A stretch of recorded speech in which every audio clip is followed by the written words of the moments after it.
ያዕቆብ ምዕራፍ 2 ቁጥር 24ን ግን አልጨረስካትም። አሁን እናገራለሁ።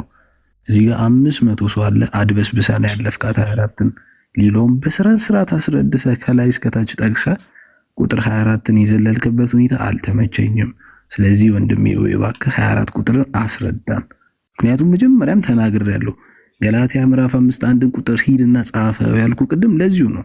እችን 24 ተጠቅስልኝና አንተ በሄድክበት ወይ እርስ በርስ ይጋጫሉ ያለው ይሄን እንድታስረዳን እንፈልጋለን።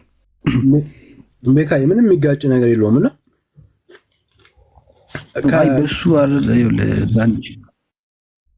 እሺ በብሩኬ ከተመለሰ እሺ ብሩኬ ይቀጥል። እሺ ብሩኬ አለ ኔትወርክ ጥሩ ነው። እሺ የሚሰማ ከሆነ አሁን ተመልሻለሁ።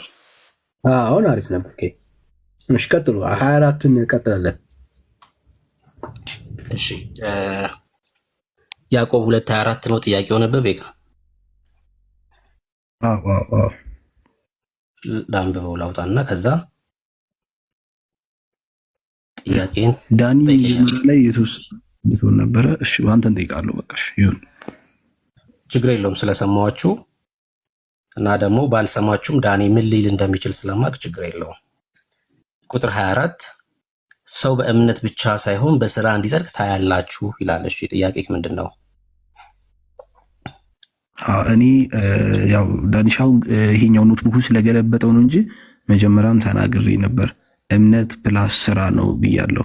እምነት ፕላስ ስራ ስል ክርስቶስ የሰራውን የመስቀል ስራ እሱ በእምነት ቀጥታ ቴክ አድርጎታል።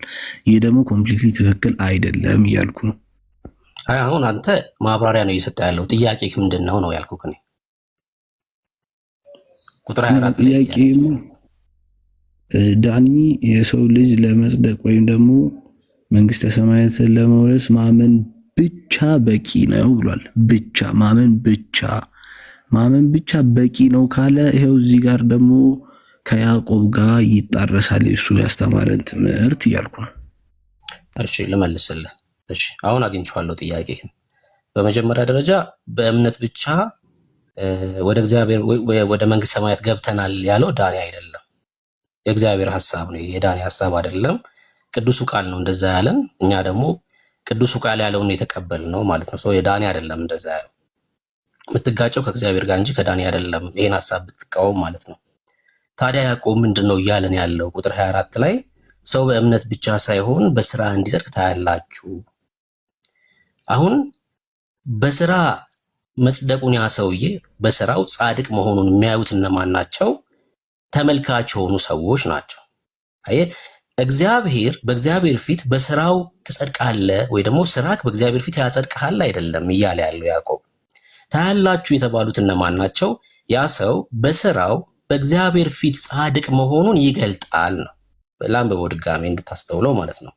ሰው በእምነት ብቻ ሳይሆን በስራ እንዲጸድቅ ታያላችሁ። እነማን? ያ ሰውዬ ለምሳሌ ጻድቅ ነኝ ይላል፣ ሚስተር ኤክስ ማለት ነው። ለምሳሌ አንተ ልጠቀም ምሳሌና ቤካ ጻድቅ ነኝ በክርስቶስ ኢየሱስ አምኜ ጸድቅ ያለው ትላለህ። ፍሬ ግን ህይወትክ የጻድቅ ሰው ህይወት ካልሆነ ያ ሰውዬ ውሸታም ነው ማለት ነው። የሞተ እምነት ይዞ ነው ጻድቅ ነኝ እያለ ያለው። ነገር ግን እውነተኛ እምነት ያለው ሰውና በክርስቶስ ኢየሱስ የጸደቀ ሰው በስራው እምነቱን ያሳያል። በስራው ጻድቅ መሆኑን ይገልጥልሃል፣ አንተ ያሳይሃል። በሰው ፊት የሚታይ ህይወት አለው ማለት ነው። በደንብ ስማኝ።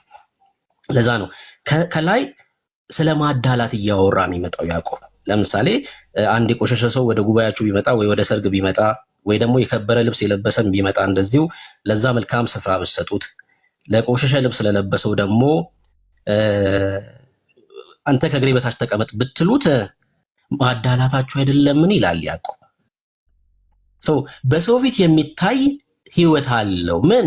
በእምነት በእግዚአብሔር ፊት ጻድቅ የሆነ ሰው በስራ የተገለጠ ህይወት አለው ነው እያለን ያለው እንጂ በስራክ በእግዚአብሔር ፊት ትቆማለህ ወይ ደግሞ በስራክ በእግዚአብሔር ፊት ጽድቃለህ እያለ አይደለም። ግን በእግዚአብሔር ፊት በእምነት የጸደቀ ሰው በስራ ይገለጣል። ስራው ምን አለው ማለት ነው? ህይወት ያለው ስራ አለው ያ ሰው እያለን ያለው። ለምሳሌ አብርሃምን ነው በንጽጽር የሚያመጣው።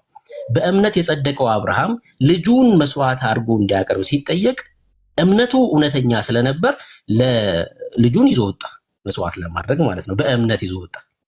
አየህ ምን ታረገ ማለት ነው? እኛ ከአብርሃም ምን አየን ማለት ነው? እውነተኛ እምነት እንዳለው አብርሃም ተመለከተ። ለምን ልጁን ለመሰዋት ይዞ ሲወጣ አራራም። በቃ እንዴ ምን አላለም? ለምን? በእምነት እውነተኛ እምነት በእግዚአብሔር ላይ ስለነበረው ልጁን መስዋዕት አድርጎ ሊያቀርብ ይዞ ሲወጣ እንመለከታለን። እሱን ነው የሚለን ቤካዬ። እሺ ብሩክ፣ ስለዚህ አሁን አንድ ጥያቄ ልጠይቅ። በዚህ አሁን ማስረዳን ቴክስት ስራና እምነት ከሁለቱ አንዱን ብቻ መውሰድ ያለብን ነው ወይስ ደግሞ ግዴታ ስራ አስፈላጊ ነው እያልከን ያለው? አዎ ስራ አስፈላጊ ነው። ምክንያቱም እምነት እንዳልኩ ብሩክ፣ እኔ ኦርቶዶክስ ነኝ። እምነት መሰረቴ ነው። በክርስቶስ ማመን የማንም መሰረት ነው። ይሄ አንዳንድ ሰው ሊያድበሰብስ ይችላል፣ ግን አይ ዶንት ኬር። በቃ እምነት መሰረት ነው። የትኛው አይሆኑት የትኛው መነሻ መሰረቱ እምነት ነው። ከዛ በኋላ ግን ስራ ያስፈልጋል አያስፈልግም ወይ ነው ዋናው መሰረታዊ ጥያቄ። እሺ ስራ ያስፈልጋል። ለምን? አየት ጥያቄ ያስነሳል። ስራ ያስፈልጋል፣ ግዴታ ስራ ያስፈልጋል። ግን ለምንድን ነው ስራ የሚያስፈልገው? እምነት ያስፈልጋል። ለምንድን ነው እምነት የሚያስፈልገው? አሁን እነዚህን ነው መመለስ ያለብን። ሰው የሚያምነው ለምንድን ነው? የተከፈለለትን ዋጋ ነው የሚያምነው አይደል? በክርስቶስ ኢየሱስ የተከፈለለትን ዋጋ የኔ ነው ብሎ ሲቀበል ምን ይሆናል? ሰው ይድናል፣ የዘላለም ህይወት ያገኛል። እሺ ያ የዘላለም ህይወት ያገኘ ሰው ምን ደግሞ ያስፈልገዋል? ስራ ያስፈልገዋል። ምን ለማድረግ? የዘላለም ህይወት ለማግኘት? አይ ኦልሬዲ የዘላለም ህይወት እኮ አገኘ በእምነት በኩል። በእምነት በኩል የዘላለም ህይወት ያገኘ ሰው ደግሞ የዘላለም ህይወት ያገኘ ሰው የሚኖረውን ኑሮ መኖር ይጀምራል። ምን ያደርጋል? ስራ መስራት ይጀምራል። ለምሳሌ አንድ በሽተኛ ሰው በሽተኛ እያለ ወጥቶ ጤነኛ እንደሆኑ ሰዎች መንቀሳቀስ አይችልም፣ መስራት አይችልም። ለምን? በሽተኛ ነው። በጨለማ ያለ ሰው በሞት መካከል ያለም ሰው ልክ እንደዛ ነው። የጽድቅ ህይወት እግዚአብሔርን የመምሰል ህይወት መኖር አይችልም። ለምን? ያለበት ስፍራ ጨለማ ስለሆነ። ልክ በእምነት ወደ እግዚአብሔር መንግስት ከመጣም በኋላ የእግዚአብሔር ልጆች ከሆንም በኋላ የእግዚአብሔር ልጆች የሚኖሩትን ኑሮ መኖር ይጀምራል። አየ በጨለማ ይመላለስ መስራት ይጀምራል ማለት ነው። ለምን? ጤነኛ ህይወት ስላለው ማለት ነው። ዘሩ ስለተቀየረ የቁጣ ልጅ ነበር አይደል? አሁን ግን የእግዚአብሔር ዘር ነው። የእግዚአብሔር መልክ በሱ እስኪታይ ድረስ የጽድቅ ህይወት ይኖራል ማለት ነው። ይሰራል። አየ አንሰራም አንልም እኮ እኛ ለመዳን ነው የማንሰራ፣ የዳንን ስለሆነ እንሰራለን። አየ ድነናል። ኦልሬዲ የእግዚአብሔር ልጅ ሆኛለሁ በእምነት። ከዛስ የእግዚአብሔር ልጆች የሚኖሩትን ኑሮ ደግሞ እኖራለሁ ማለት ነው። ድኛለሁ ብዬ ግን በአንደበቴ ያዕቆብ ይሄን ነው የሚያነሳው። ይኸውልህ አጽንኦ ሰጥቶ የሚያነሳው ድኛለሁ ብዬ በአንደበቴ እየተናገርኩኝ የጨለማ ህይወት ከሆነ ግን ህይወቴ፣ ለምሳሌ ክርስቲያን ነኝ አልከኝ፣ አንተ ኦርቶዶክስ ነኝ አልከኝ፣ እኔም ኦርቶዶክስ ነኝ አልኩ። ሁለታችንም ኦርቶዶክስ ነን ብለን ተናገርን። ከዛ እኔና አንተ አንድ አካባቢ ነው የምንኖረው። የአንተን ህይወት አያለሁኝ፣ እኔ እመለከታለሁ ህይወትህን፣ አንተም የኔን ህይወት ትመለከታለህ። እኔ በክርስቶስ ኢየሱስ አምኛለሁ ብዬ ህይወቴን ስትመለከተው የጨለማ ከሆነ ኃጢአት ውስጥ የምዘፈቅ ከሆነ ምን ማለት ነው?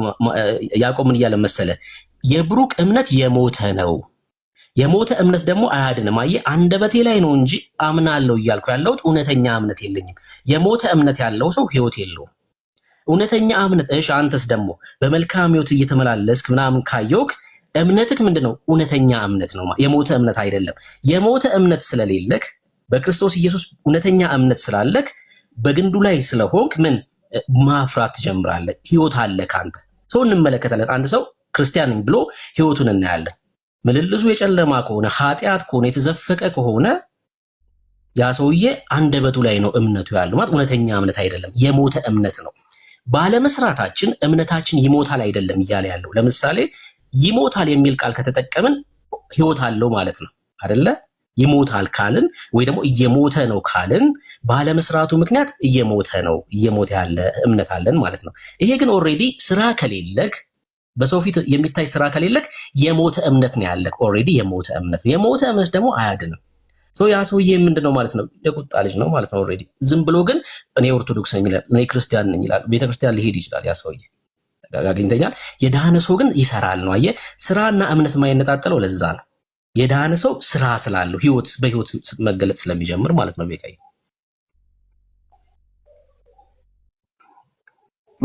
እሺ። ስለዚህ ብሩክ አሁን ማስረዳን መሰረት ያው ከመጽሐፍ ቅዱስ ጋር አንድ ላጣቅስና ማቴዎስ 16:26 ላይ ያው 27 ላይ እንደዚህ ይላል፣ የሰው ልጅ ከመላእክቱ ጋር በአባቱ ክብር ይመጣ ዘንድ አለውና ያን ጊዜ ለሁሉ እንደ ስራው ያስረክበዋል ይላል። ይህ ማለት እኔ የምሰራው ክፉ ስራ ለምሳሌ ክፉ ስራዬ የሚያስጠይቀኝ ከሆነ በእግዚአብሔር ፍርድ ፊት የሚያቆመኝ ከሆነ እንዴት ነው የምሰራው ጥሩ ስራ እግዚአብሔር የሚያስደስት ስራዬ ወደ እግዚአብሔር መንገድ ሊያስኪደኝ የማይችለው? እንዴት ነው ስራዬ ወደ ክርስቶስ ሕይወት የማያመጣኝ በምን ወይ ነው? ምክንያቱም በተደጋጋሚ ተናግሯል። ሮሜ ምዕራፍ 2 ቁጥር 6 ላይ ብንመለከት እያንዳንዱ በስጋው እያንዳንዱ እንደ ስራው ይከፈለዋል ይላል። ስለዚህ ስራችን እኛ የሰራነው ክፉ ስራ የሚያስከፍለን ወይም ደግሞ ከእግዚአብሔር መንግስት የሚያስባርረን ከሆነ ጥሩ ስራችን ደግሞ እንዴት ወደ ክርስቶስ መንግስት አያስገባንም? እንዴት አይወስደንም? እሺ ማቴዎስ ወንጌል መጽሐፍ ምዕራፍ 19 ላይ ብቻ ሳይሆን ራዕይ መጽሐፍ ምዕራፍ 22 ላይ እነሆ በቶሎ እመጣለሁ ለእያንዳንዱም እንደ ስራው መጠን እከፍል ዘንድ ዋጋዬ ከኔ ጋር ነው አለ ጌታ። ልጨምርልህ ብዬ ነው። ሮሜ መጽሐፍ ምዕራፍ 2 ላይ ግን ያልከው ሐሳብ እሱ አይደለም። እሺ ሮሜ መጽሐፍ ምዕራፍ 2 ምን ማለት እንደሆነም ደግሞ እነግርሃለሁ። አሁን ጌታ ሲመጣ ለእያንዳንዳችን እንደ ስራችን መጠን ይከፍለናል። ትክክል ነው በጣም። ክፍያ ግን የዘላለም ህይወት አይደለም። አሁን ከዳኒ ጋር ስታወሩ አንስታችሁት ከሆነ አላውቅም። ሮሜ መጽሐፍ ምዕራፍ 4 ላይ ጳውሎስ ምን አለ? ቃሉን ላንብብልህ አንዴ ሐሳቡን በደንብ እንድታገኘው። ሮሜ 4 ላይ ቁጥር 4 ለሚሰራ ለሚሰራ አንተ፣ እኔ፣ ሁላችንም ለሚሰራ ደሞዝ እንደ ዕዳ እንጂ እንደ ጸጋ አይቆጠርለትም አለ። እንደየስራችሁ መጠን እከፍላለሁ አለ። እንደየስራችን ለሚሰራ ምንድነው? ደሞዝ ነው የሚከፈለው። ለሚሰራ ደሞዝ ይከፈለዋል። ለዛ ነው ለእያንዳንዳችሁ እንደ ስራችሁ መጠን ሲል የሁላችንም ስራ የተለያየ ነው። እንደየስራችን መጠን ነው ደግሞ የሚከፍለን ጌታ። ግን ስራ ጸጋ ሊሆን አይችልም። አየህ፣ ስራ ከሆነ የላብ ዋጋ ስለሆነ ማለት ነው። ስራ ከሆነ የኛ አቅም ስለሆነ፣ ጸጋ ግን የእግዚአብሔር ነፃ ስጦታ ነው። አሁን ታዲያ ለእያንዳንዳችን እንደ ስራችን መጠን የሚከፈለን ምንድን ነው? እሱን እንመልስ። ጸጋ የምንድንበት ነው አይደል? ኤፌሶን 2 ላይ ጸጋው በእምነት አድኗችኋል ነው የሚለው አይደል? የእግዚአብሔር ጸጋ ነፃ የሆነው ስጦታ። እንደውም ጳውሎስ በሮሜ መጽሐፍ ምዕራፍ 11 ላይ ስለ ስራ ሲናገር እንደዚህ ያለ፣ ይህም ፖስት አድርጉልኝሽ እንዲያነበው ሮሜ 11 ቁጥር 6ን ፖስት አድርጉልኝ። በጸጋ ከሆነ ከስራ መሆኑ ቀርቷል ይላል። ጸጋው በእምነት አድኗችኋል። በጸጋ ከሆነ ከስራ መሆኑ ቀርቷል። ምን መዳን በጸጋ ከሆነ ፖስት አድርጉልኝ እሺ። ሮሜ 11 6ን መዳን በጸጋ ከሆነ ከስራ መሆኑ ቀርቷል። ለምን? ነፃ የሆነ ስጦታ ከሆነ ከአንተ የላብ ዋጋ መሆኑ ይቀራል ማለት ነው። ለምን? እግዚአብሔር ሰጠና ነፃ የሆነ ስጦታ ውድ ልጁን የሰጠን። ካልሆነ ጸጋ ያለበለዚያ ጸጋ መሆኑን ቀርቷል ይላል። በስራ ከሆነማ ጸጋ ሊሆን አይችልም፣ የላብ ዋጋ ስለሚሆን ማለት ነው። አሁን ታዲያ ስራንና ጸጋን አንድ ላይ ይዞ ሲመጣ እንመለከታለን አይደል? እንደየስራችሁ መጠን እከፍላለሁ። ከዛ ደግሞ ጸጋ የሚል ሐሳብ አለ።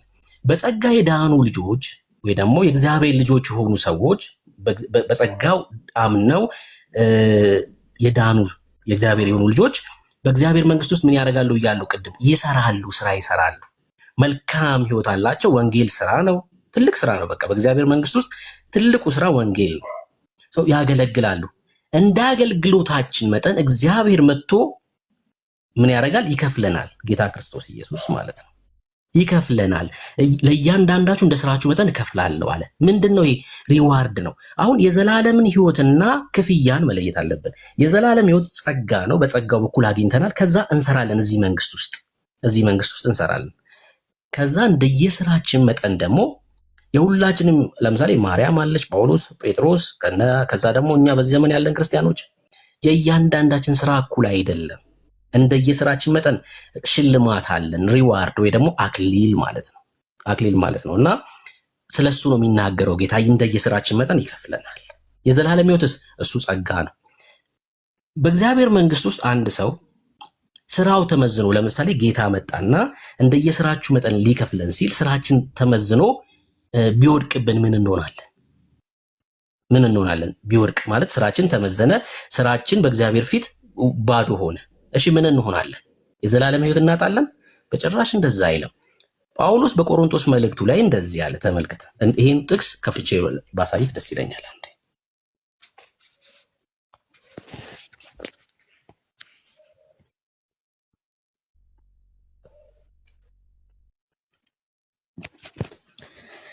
እሺ ይኸው እንደዚህ ያለን ጳውሎስ በቆሮንቶስ መልእክቱ ምዕራፍ 3 ላይ ማለት ነው ቁጥር 11 ጀምሮ ለአንብበው። ይኸውልህ አሁን ስለ ስራ ነው እያወራን ያለ ነው። ታዲያ ስራችን ቢቃጠል ምን ይሆናል? ምን ይደርስብናል? እሺ ስራ እንግዲህ ጸጋ አይደለም ብሏል የእግዚአብሔር ቃል። እሺ ስራችን ደግሞ ተመዘነና ተቃጠለ። እሺ ምን እንሆናለን? ከተመሰረተው በቀር ማንም ሌላ መሰረት ሊመሰረት አይችልምና እርሱም ኢየሱስ ክርስቶስ ነው። መሰረቱ ጌታ ክርስቶስ ኢየሱስ ነው። ታዲያ ከዚህ መሰረት ውጪ ማንም ሌላ መሰረት መመስረት አይችልም። እሺ ታዲያ ምንድነው የሚሆነው? እዚህ መሰረት ላይ ሁላችንም እናነጻለን። ስራ ማለት እሱ ነው። ማንም በዚህ መሰረት ላይ በወርቅ ቢሆን በብር በከበረ ድንጋይ በእንጨትም በሳርም ወይም በአገዳ ቢያንጽ የእያንዳንዱ ስራ ይገለጣል። አሁን እዚህ ጋር የተለያዩ ማቴሪያሎች ተጠቅሰዋል፣ ወይ ደግሞ ማዕድናት፣ ወርቅ አለ፣ ብር አለ፣ በከበረ ድንጋይ ወይ በእንጨት በሳር ወይም በአገዳ ቢያንጽ የተለያዩ እንትኖች አሉ፣ ቁሶች አሉ። ሁሉም የተለያየ ዋጋ አላቸው። እዚህ ላይ የተጠቀሱት ወርቅና ብር እኩል አይደለም ዋጋቸው። ብርና የከበረ ድንጋይ እኩል አይደለም። የከበረ ድንጋይና እንጨትና ሳር እኩል አይደለም። የተለያየ ዋጋ ያላቸው ነገሮች ተጠቅሰዋል። እሺ በእሳት ስለሚገለጥ ያ ቀን ያሳየናል፣ የእያንዳንዱም ስራ እንዴት መሆኑን እሳቱ ይፈትነዋል። ጌታ ሲመጣ ለእያንዳንዳችሁ እንደ ስራችሁ መጠን ከፍላለሁ ብሏል። ታዲያ የእያንዳንዳችን ስራ ይፈተናል ማለት ነው። ምን ስራ እንዳለን ማለት ነው፣ ስራችን ምን እንደሆነ። ከዛስ ይሄ የሰራ ነው ስራ ቢጸናልን፣ ማንም በእርሱ ላይ ያነጸው ስራ ቢጸናለት ደሞዝ ይቀበላል። አየህ ቅድም ለእያንዳንዱ እንደ ስራው መጠን ከፍላለሁ አለ ጌታ። ምንድነው እሱ? ደሞዝ። ቅድምም ብያለሁ ሮሜ መጽሐፍ ምዕራፍ 4 ላይ ቁጥር 4 ማለት ነው። ለሚሰራ ደሞዝ እንደ ዕዳ እንጂ እንደ ጸጋ አይቆጠርም። ስትሰራ ደሞዝ ነው የሚከፈልክ። አዎ ሰርተ የሰራኸው ስራ ቢጸናል ምን ይሆናል ማለት ነው? ደሞዝ ይከፈላል። ማንም በእርሱ ላይ ያነጸው ስራ ቢጸናለት ደሞዙን ይቀበላል። እሺ ተቃጠለ፣ የሆነ ሰውዬ ደግሞ ስራው ተቃጠለ በእሳቱ ሲፈተን፣ የማንም ስራ የተቃጠለበት ቢሆን ይጎዳል። ለምን? ደሞዝ አያገኝም። በእግዚአብሔር መንግስት ውስጥ የክብር ዕቃ አለ፣ የክብር ያልሆነ ዕቃ አለ። ጳውሎስ በጢሞቴዎስ መልእክቱ ላይ ስለዚህ ነገር በደንብ አድርጎ ሲያነሳ እንመለከታለን። በተለይ ቁጥር 21 22 ላይ ማለት ነው። እሺ የማንም ስራ የተቃጠለበት ቢሆን ይጎዳል፣ እርሱ ራሱ ግን ይድናል። አየህ መዳን ጸጋ ስለሆነ ነው። ስራስ ደሞዝ ነው። ተቃጥሎብሃል፣ ደሞዝ አታገኝም፣ ባዶውን ነው የምትቀረው ማለት ነው።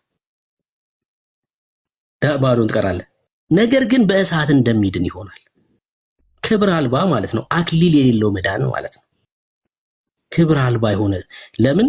በእግዚአብሔር መንግስት ውስጥ ሩጠ ምንም አታገኝም ማለት ነው። ምንም ሳታገኝ ትቀራለህ። ደሞዝ ሳትቀበል ትቀራለህ። ለምን? ለፍተህ አልኩ እየሰራ ነው እኮ አንተ፣ ግን ከእግዚአብሔር ዘንድ ክፍያ የለህም ለሰራህበት ማለት ነው። መዳን ግን በስራ ስላልሆነ ሰውየው ይድናል። ደሞዝስ ደሞዝ አልባ ይሆናል። ጌታ ክርስቶስ ኢየሱስ ቃሉን ላሳየህ። ለምሳሌ አንተ የጠቀስከው ቃል ምን ማለት እንደሆነ በደንብ ላሳየህ። ለምሳሌ አንተ ያነሳው ጥቅስ ይሄ ነው። ማቴዎስ ላይ ብትጠቅስም ቃሉ አንድ አይነት ስለሆነ እነሆ በቶሎ እመጣለሁ፣ ለእያንዳንዱ እንደ ስራው መጠን እከፍል ዘንድ ዋጋዬ ከኔ ጋር አለ አለ ጌታ አይደል? ዋጋዬ ከኔ ጋር አለ ምን ማለት ነው? ዋጋ ማለት የሚለውን ላሳየህ። ዋጋ ማለት ይሄን ቃል አየኸው? እቺን ቃል አያት? ሪዋርድ የሚለውን ቃል ሪዋርድ ከማን ዘንድ ነው ሪዋርድ ያለን? ከጌታ ዘንድ ማለት ነው። የዘላለም ህይወት ኢተርናል ላይፍ ነው፣ በጸጋው ማለት ነው። በግሬስ የምናገኘው ኢተርናል ላይፍ ነው። በስራችንስ እንደየስራችንስ ሪዋርድ አለን። ሰው ሰርቶ ስራው ከተቃጠለስ ሪዋርድ አልባ ይሆናል። ኢተርናል ላይፍ ውስጥ ኢተርናል ላይፍማ ጸጋ ነው፣ ደሞዝ አልባ ይሆናል ማለት ነው። ጌታ በዚህ አሁን በአስረዳኝ መሰረት የድህነት የሚታጣ አይነት አይደለም ማለት ነው። ድህነታችንን ልናጣው አንችልም። አይ አላልኩበት ጭራሽ እንደዛ ያልኩኝ አይደለም። አይ ብለሃል ሳይ ነው። ጥያቄ ገብቶኛል። አንተ ጌታ ስመጣ ዋጋ ከፍላለሁ ብሏልና ምንድን ነው ስላልከኝ በእግዚአብሔር መንግስት ውስጥ ለሰራ ነው ይከፈላል። ሰርተን ደግሞ ስራችን ከተቃጠለ አክሊል አልባ እንሆናለን። የዘላለም ህይወትማ በክርስቶስ ኢየሱስ በማመን የሚገኝ ነው። እሺ በእግዚአብሔር መንግስት ውስጥ አሁን ድነት ሊታጣ ይችላል ወይስ አይታጣም? ኦፍ ኮርስ አዎ። የዘላለም ህይወት ያገኘነው በክርስቶስ ኢየሱስ በማመን ያገኘነው የዘላለም ህይወትን። የዘላለም ህይወት የሰጠንን ጌታ ብንክደው በቃ ይክደናል። እሱ ወጣ ማለት ነው። ያዳነንን ጌታ ከገፋው ወጣ ከዛ መንግስት ማለት ነው። ሁለተኛው ደግሞ ጳውሎስ በገላትያ መልእክቱ ላይ እንዳለ በሁለት እግር ይቆማለሁ ካልክ ከእግዚአብሔር መንግስት ትወጣለህ። በሁለት እግር መቆም ማለት ምን ማለት ነው? አንዴ ላሳይክ። ኦኬ ያው እስከዛ እሱን እስከምታሳየኝ አንድ ጥቅስ ልንገር በዚሁ አጋጣሚ ትንቢተ ኢሳይያስ ምዕራፍ 13 ቁጥር 9 ነው። እነሆ ምድሪቷን ባድማ ሊያደርግ ኃጢአተኞችንም ከእርሷ ዘንድ ሊያጠፋ ጨካኝ ሆኖ በመዓትና በጽኑ ቁጣ ተመልቶ የእግዚአብሔር ቀን ይመጣል ሲል ማን ላይ ሊፈርድ ነው? እዚህ ጋር ፍርድ እንዳለ ይናገራል። የሚፈረድበት አካል እንዳለም ይናገራል። ስለዚህ አንድ ሰው ደግሞ ሊፈረድበት የሚችለው ፕሮባብሊ ሊሆን የሚችለው ባለማመኑና በሰራው ስራ ነው ሊሆን የሚችለው። ከሁለቱ አንዱ ሁለቱም ሊሆን ይችላል። ሜቢ ደግሞ በአንዱ ሊሆን ይችላል። አይ በጭራሽ ኢሳያስን መጽሐፍ ነው የጠቀስከውና ምንድን ነው ያ ክፍል የሚለው? አሁን የትንቢት መጽሐፍቶች ሲጠቀሱ ከምን ጋር የተያያዘ ነው?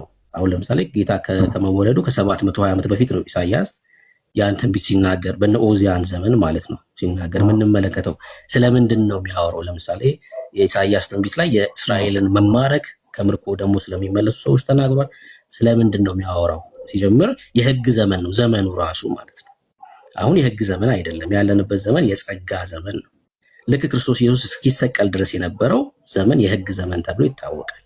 አሁን የጸጋ ዘመን ነው። እሱን ደግሞ አሳያለሁ። ድነት በምን ይታጣል አልከኝ? ይሄ ላሳያህ።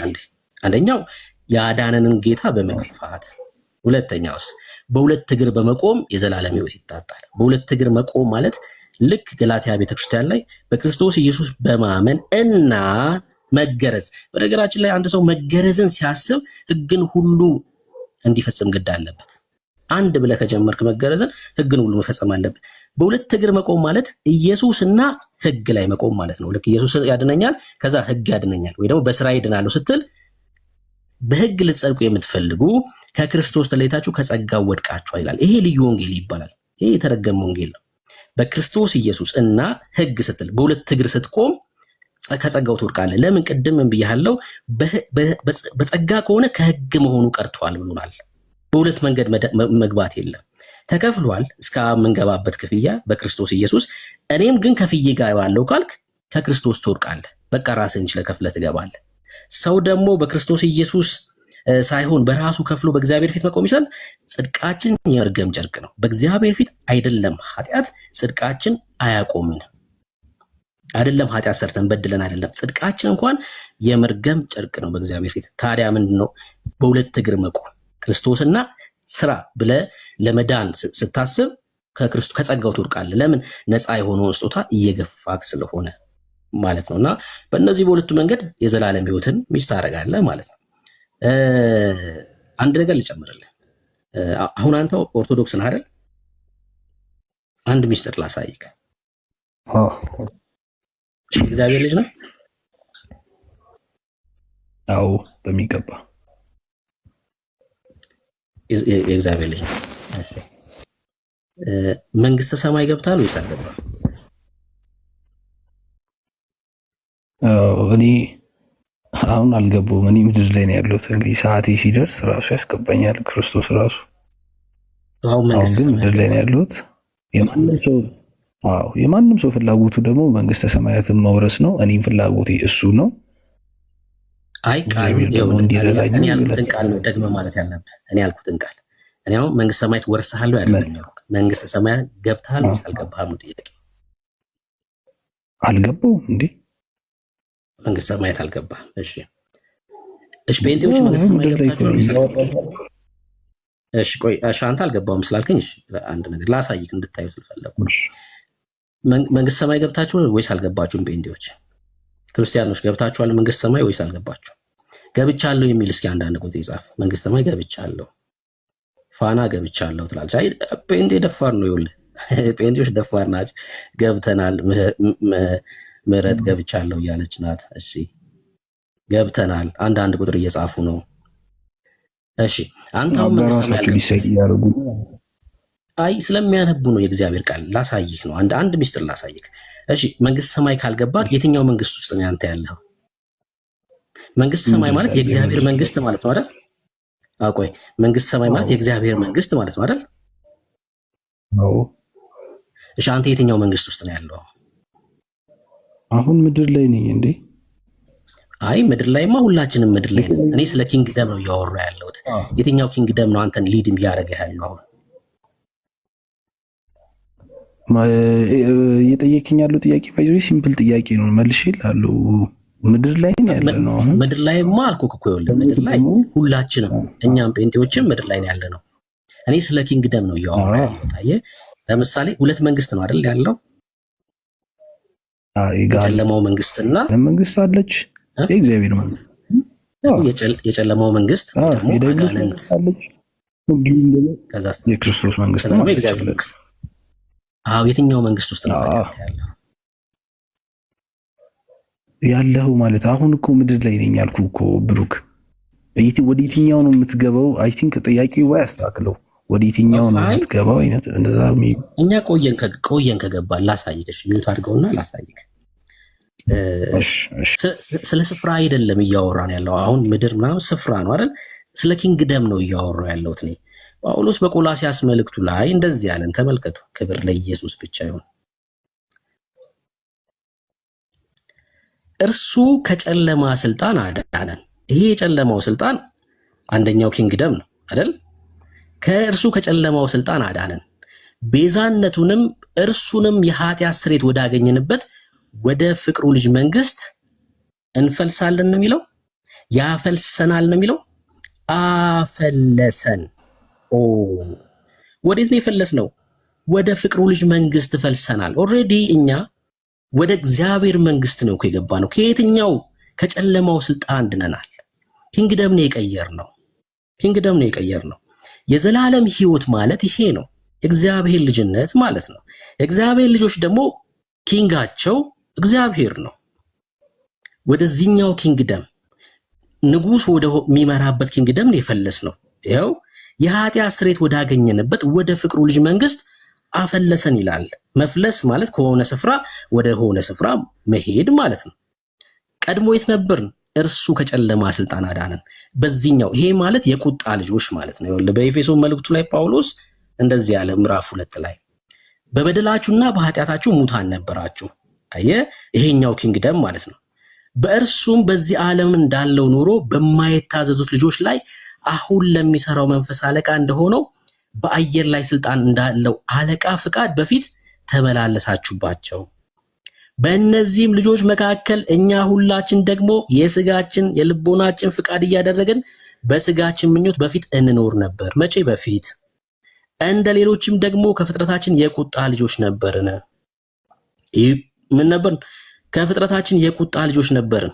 አሁንስ እግዚአብሔር በምህረቱ ባለጠጋ ስለሆነ፣ የምህረት አምላክ ብቻ እኮ አይደለም ባለጠጋም ጭምር እኮ ነው። የምህረት ባለጠጋ ነው። አይገርምም? ምህረት የእርሱ ነው። ከዛስ የምህረት ደግሞ ባለጠጋ ነው። የማይነጥፍ ማለት እኮ ነው። የማይነጥፍ ስጦታ ማለት እኮ። ክብር ለኢየሱስ ይሁን። ከወደደን ከትልቅ ፍቅሩ የተነሳ በበደላችን ሙታን እንኳን በሆንን ጊዜ ከክርስቶስ ጋር ሕይወትን ሰጠን። ከዛ በጸጋ አድናችኋል። አሁንስ የት ነው ያለነው? በክርስቶስ ኢየሱስ በሰማያዊ ስፍራ ከእርሱ ጋር አስቀመጠን ይላል። በክርስቶስ ኢየሱስ በሰማያዊ ስፍራ ከእርሱ ጋር አስቀመጠን። መቼ? በክርስቶስ ኢየሱስ ሰው ሲያምን። ኪንግደማችን የት ነው? የእግዚአብሔር መንግስት። የእግዚአብሔር መንግስት። እኛ ሰይጣን በሚቆጣጠረው ዓለም ውስጥ አይደለንም ያለነው። ኪንግደም ነው የቀየርነው። ከቁጣ ልጅነት ወደ እግዚአብሔር ልጅነት ወይ ደግሞ ወደ ፍቅሩ ልጅ መንግስት ምን አድርጎናል? ፈልሰናል ማለት ነው። ግልጽ ነው ቤካ ያልኩ ነገር? ታዲያ ይህ እኮ የሚያከራክር ሚዝን አይደለም። ባይዘው እኔ አሁን ታዲያ ያለሁበት በአገዛዝ ላይ ነህ ማለት ፈልገህ ነው? ባይዘው ክሊርሊ የሆነ እኮ ጥያቄ መጠየቅ ይቻላል። አሁን ለምሳሌ የጠየቅኝ ጥያቄ ኪንግደማችን ወይም ደግሞ መንግስተ ሰማያትን ገብተሃል ወይ ያልከኝ፣ ገብተሃል ወይ ደግሞ ሪዝኑ ወይም ደግሞ ፐርፌክት መልሱ አዎ ከሆነ እዚህ እኔን ቁጭ ብለህ ማውራት አትችልም። ገብቷል አይደለ? ገብቻለሁ እኮ አልኩህ። እኔ እኮ ከቅዱሳኑ ገብቻለሁ ጋርና ከእግዚአብሔር ጋር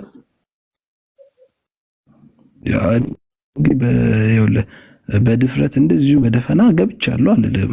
ክርስቶስ ነው እንግዲህ የሚሰኝ ከገባው እግዚአብሔር ይመስገን። እኔ መግባቱን አልጠላም። አሁንም ግን ደግሞ የሰው ልጅ ደግሞ ፍጹም ስላልሆነ ለተለት ኃጢአትን ሊሰራ ስለሚችል የክርስቶስን መንግስት እስከነ ኃጢአት ሊወርስ ማንም አይችልም። እኔ እዚህ ጋር 500 ሰው ስላለ ራሴን ቅዱስ ማድረግ አልፈልግም። እኔ አሁን ኃጢአተኛ ነኝ። ከነ ኃጢአቴ እግዚአብሔርን መንግስት መውረስ አልችልም። ይሄ በጣም ቀላል ነገር ያስረዱት ነገር ከባድ አይመስለኝም። ከዛ ውጭ ግን የጨለማውን መንግስት ነው መውረስ የምፈልገው አላልኩም። የሚወረስ አይደለም። አሁን እኮ የጨለማው መንግስት ውስጥ ያለ ሰው ኦልሬዲ የጨለማ መንግስት ውስጥ ነው። የቁጣ ልጅነት ማለት የጨለማ መንግስት ማለት ነው። አሁን የጨለማ መንግስት ውስጥ ከሆንክ እና አሁን እንደተናገርከው ኃጢአተኛ ነኝ በደለኛ ነኝ አልክ። ለዛ ነው ክርስቶስ ኢየሱስ ያስፈልጋል ምልክ እንድትድን እኮ ነው። አሁን ከኃጢአተኝነት እንድትወጣ ነው ኢየሱስ የሚያስፈልግ። ቤካዬ በክርስቶስ ኢየሱስ በማመን የሚገኘውን ጽድቅ እንድታገኝ ነው። እኔ አሁን ኃጢአተኛ አይደለሁም፣ በደለኛ አይደለሁም። በክርስቶስ ኢየሱስ ጻድቅ ሆኛለሁ። አይ ድፍረት አለን ማለት ነው። ኢየሱስ ክርስቶስ በእግዚአብሔር ፊት የመቆም አቅም አለን። እኛ ምን እያልኩ እንደሆነ ላሳይ ከቃሉ ላይ ማለት ነው። በሁለተኛ ቆሮንቶስ መልእክቱ ላይ ጳውሎስ ምን አለ መሰለ? እኛ በእርሱ ሆነን፣ እርሱ የተባለው ጌታ ነው አይደለ? ናይስ። እኛ በእርሱ ሆነን የእግዚአብሔር ጽድቅ እንሆን ዘንድ በኢየሱስ ሲሆን አንድ ሰው ምን ይሆናል መሰለ? የእግዚአብሔር ጽድቅ ይሆናል። እኔ አሁን የእግዚአብሔር ጽድቅ ነኝ። የእግዚአብሔር ጽድቅ ማለት በእግዚአብሔር ፊት ያለ ኃጢአት መቆም የሚችል ማለት እኮ ነው። ክርስቶስ ኢየሱስ በእግዚአብሔር ፊት ያለ ኃጢአት እንድንቆም አድርጎናል። ብቃታችን አይደለም። ቅድምም ብያለሁ፣ ሰው በስራው በእግዚአብሔር ፊት መቆም አይችልም አልኩህ። ለምን? ጽድቃችን የመርገም ጨርቅ ስለሆነ። በእርሱ ሲሆንስ በእግዚአብሔር ፊት መቆም እንችላለን። እኛ በብቃታችን አይደለም፣ እኛ በስራችን አይደለም፣ እኛ በእርሱ ሆነን በማ በክርስቶስ ኢየሱስ የእግዚአብሔር ጽድቅ እንሆን ዘንድ ኃጢአት ያላወቀውን እርሱን ስለኛ ኃጢአት አደረገው። ጌታ ኃጢአት የሚያውቀው አይደለም፣ ጻድቅ ነው፣ ግን ኃጢአት ሆነ ስለኛ። እኛስ በእርሱ ሆነን ጽድቅ የማያውቀን የነበርን ሰዎች የእግዚአብሔር ጽድቅ ሆነን ተደረግን ማለት ነው። ሰርተን አይደለም። አየህ፣ ጌታም ኃጢአት አድርጎ አይደለም፣ ሰርቶ አይደለም፣ ተደረገ እሱ። እኛስ ጻድቅ ተደረግን በክርስቶስ ኢየሱስ። አሁን ክርስቲያኖች በሙሉ በእግዚአብሔር ፊት መቆም ይችላሉ። በማ በኢየሱስ ሆኖ በእርሱ ሆኖ። ለዛ ነው አሁን አንተ ኃጢአት እየወቀሰ ነው ያለው። እኔ ኃጢአተኛ ነኝ እንዴት ነው መወርሶ ትላለህ? ለዛ ነው ና ወደ ኢየሱስ ምልክ። በክርስቶስ ኢየሱስ ስታምን ምን ትሆናለህ መሰለ? ሮሜ መጽሐፍ ምዕራፍ 8 ላይ ጳውሎስ እንዳለው እንግዲህ በክርስቶስ ኢየሱስ ላሉት አሁን ኩነኔ የለባቸውም። አሁን ይሄ የሚያስጨንቅ ስለ ፍርድ የሚያሳስብ ነገር ከአንተ ይወገዳል። ለምን? በኢየሱስ ስትሆን ኩነኔ ከአንተ ላይ ይነሳል። ፍርድ ማለት ነው ኩነኔ። እንግዲህ በክርስቶስ ኢየሱስ ላሉት በኢየሱስ ለሆኑት ምን የለባቸውም? ኩነኔ እንደሌለባቸው ደግሞ የሚመሰክርላቸው ፓስተር አይደለም፣ ቄስ አይደለም፣ እኔ ብሩክ አይደለሁም። ማን ይመሰክርልሃል መሰለ? እዚሁ መልእክቱ ላይ ጳውሎስ ምን አለ? በእግዚአብሔር መንፈስ የሚመሩ ሁሉ እነዚህ የእግዚአብሔር ልጆች ናቸው። አባ አባት ብለን የምንጮህበት የልጅነት መንፈስ ተቀበላችሁ እንጂ እንደገና ለፍርሃት የባርነት መንፈስ አልተቀበላችሁ። የእግዚአብሔር ልጆች መሆናችንን አየህ። የእግዚአብሔር ልጅ መሆንህን ፓስተር አይደለም ቄስም ምን ማረጋገጫ አይሰጥህም። ማን ነው ታዲያ የሚመሰክርልህ? ያ መንፈስ ቅዱሱ መንፈስ ራሱ ከመንፈሳችን ጋር ይመሰክራል። አየህ፣ አሁን እኔ ኃጢአተኛ ነኝ እያልክ ነው ያለው አይደል? ልክ ጌታን ስትቀበል ግን የሚመሰክርልህ መንፈስ አለ። አንተ ልጄ ነህ ይላል። አንተ ኩነኔ የለብህም፣ ፍርድ የለብህም፣ ከሞት አምልጠሃል። ማን ይነግርሃል? ቅዱሱ መንፈስ። ለምን? ማደሪያው ስለምትሆን ማለት ነው። በቆሮንቶስ መልእክቱ ላይ ጳውሎስ ምን አለ? እኛ ከእግዚአብሔር የተቀበላችሁት በእናንተ የሚኖረው የመንፈስ ቅዱስ ቤተ መቅደስ እንደሆናችሁ አታውቁምን? በዋጋ ተገዝታችኋልና ለራሳችሁ አይደላችሁም። ስለዚህ በስጋችሁ እግዚአብሔርን አክብሩ። አንተ የእግዚአብሔር ቤተ መቅደስ ስለምትሆን እግዚአብሔር በአንተ ስለሚኖር ቅዱሱ መንፈስ ለመንፈስ ይመሰክርልሃል። አንተ የእግዚአብሔር ልጅ ነህ፣ ኩነኔ የለብህ የሚለውን ማን ይመሰክራል ማለት ነው? ቅዱሱ መንፈስ። እዚሁም በዚሁ በምዕራፍ 3 ላይ እንደዚህ ይላል፣ የእግዚአብሔር ቤተ መቅደስ እንደሆናችሁ የእግዚአብሔር ቤተ መቅደስ እንደሆናችሁ የእግዚአብሔር መንፈስ እንዲኖርባችሁ አታውቁምን ይላል። ራሱ ቅዱሱ መንፈስ ስለሚመሰክርልህ ከኃጢአት ከኩነኔ ከፍርድ ነፃ እንደሆንክ እርግጠኛ ትሆናለህ ማለት ነው። ቤካዬና ጌታን ተቀበል። ኢየሱስ ያስመልጣል። ኪዳን አድርግ ከጌታ ጋር። ጌታን ተቀበል ስለ ጴንጤ ሆኑ እያልኩ አይደለም። ስለሆነ ስለምታመልክበት ስፍራ እየነገርኩ አይደለም። ከጌታ ጋር ተስማማ ነው። በቃ ጌታ አንተ ብቻ አዳኜ ነህ ብለህ ከጌታ ጋር ኪዳን አድርግ ነው እያልኩ ያለሁት። እሺ፣ በዚህ አጋጣሚ ብሩክ አመሰግናለሁ ስለ ትምህርቱ። ቻርጀሪም ወደ እየገፋች ስለሆነ አንድ ጥቅስ ተናግሬ ቻርጀሪ ድንገት ከዘጋም ከወጣውም ዘግቶ ነው ሊሆን የሚችለው። እሱን አንብበልኝ ብንለያይ ደስ ይለኛል። የማቴዎስ ወንጌል ምዕራፍ 7 ከቁጥር 18 ጀምረ ከቻል እስከ መጨረሻውም ካልሆነም ደግሞ እስከ 23 ድረስ ብታነብልኝ ደስ ይለኛል። እሺ፣ ባይዘጋ ጥሩ ነበረ። ላንብብልህ። እሺ፣ ብዙ ጊዜ እዚህ ክፍል ላይ የሚነሳው ጥቅስ ይሄ ነው። በሰማያት ያለውን የአባቴን ፍቃድ የሚያደርግ እንጂ ጌታ ሆይ የሚለኝ ሁሉ መንግስተ ሰማያት የሚገባ አይደለም ይላል። ጌታ ሆይ ስላላችሁ ኢየሱስ በማለት አይደለም መንግስተ ሰማያት የሚገባው የሚል ሐሳብ ይነሳል።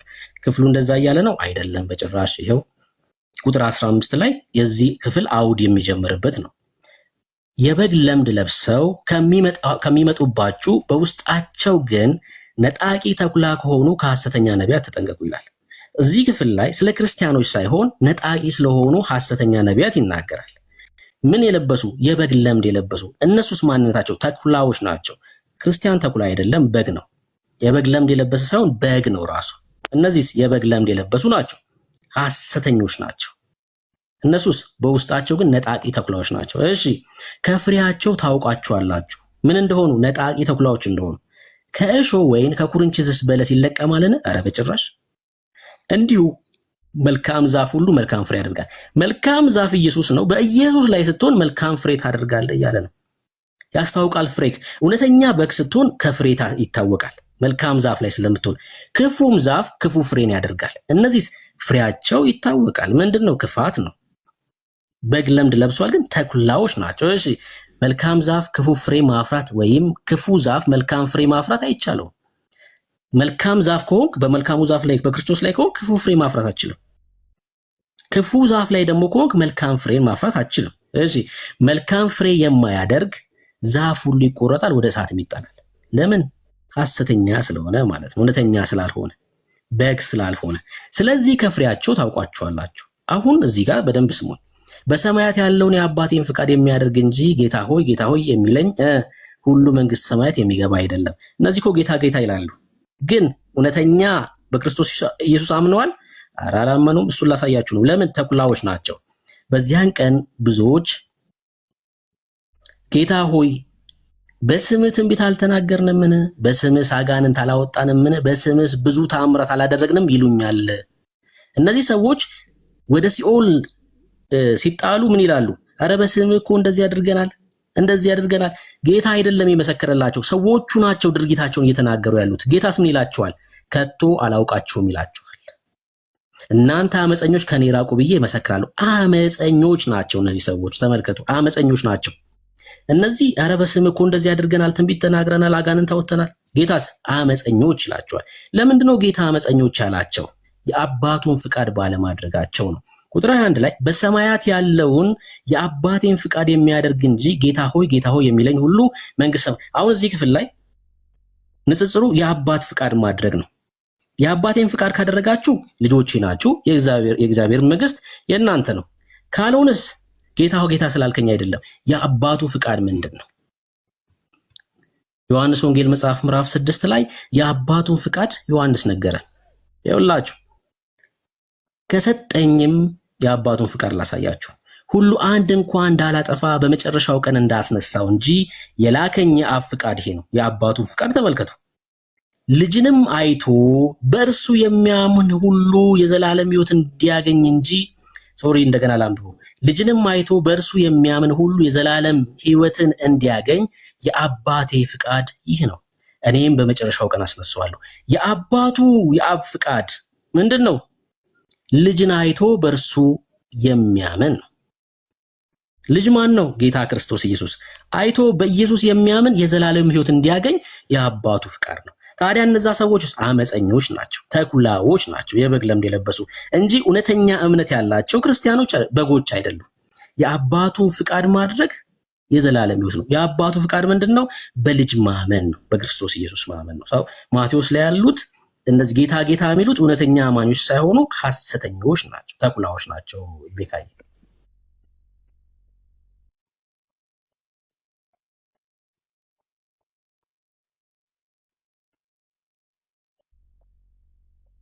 አለ ወንድም አለ።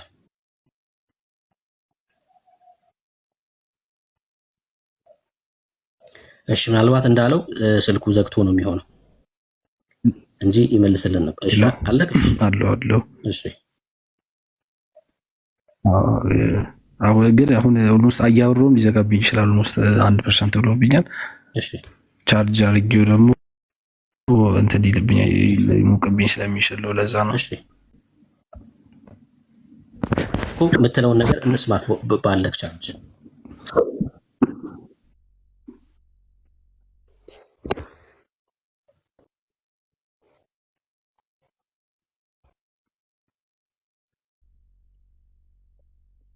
ቤካለክ። እሺ አትጥፋሽ፣ አትጥፋ። ጌታ ክርስቶስ ኢየሱስ ደግሞ የሚረዳ አምላክ ነው፣ የሚያስተምር አምላክ ነው አይደል? የልቦናን አይን ጌታ ያበረዋል፣ ይረዳል እግዚአብሔር። እሺ ተባረኩ ወንድሞች። እርም ያላችሁ ቤካ አላችሁ። ጤና ይስጥልኝ። እንዴት ነህ? እግዚአብሔር ይመስገን። የተወደድክ እንግዲህ ወንጌልን እያነበብክ ነው፣ እየተረጎምክ ነው። ደስ ይላል። ለምዕመናኖች ቀደም የሆነ ጥያቄ ሲጠይቁ ነበርና ግልጽ ያልሆነልኝ ነበር። መጠየቅ እችላለሁ? ከየት ቤተ እምነት ነህ? ኦርቶዶክስ ነኝ። እሺ እሱ ሲጠይቅ የነበረው ያው ተወያይቶ ነው፣ ከዳኒ ጋር ረጅም ሰዓት ሲወያዩ ነበር። ከዛ ግልጽ ያልሆነለትን ሲጠይቅ የነበረው ያደም ግልጽ ስላልሆነልኝ ነው እኮ እዛ ሲያስረዳው እኮ። አንተ ደግሞ ትወያይና ልክ እንደሱ ሐሳብህን ካወቅን በኋላ ከዛ ደግሞ ጥያቄን ደግሞ ጠይቃለህ ማለት ነው። አንተ ልክ እንደ ልጅ ማለት ነው።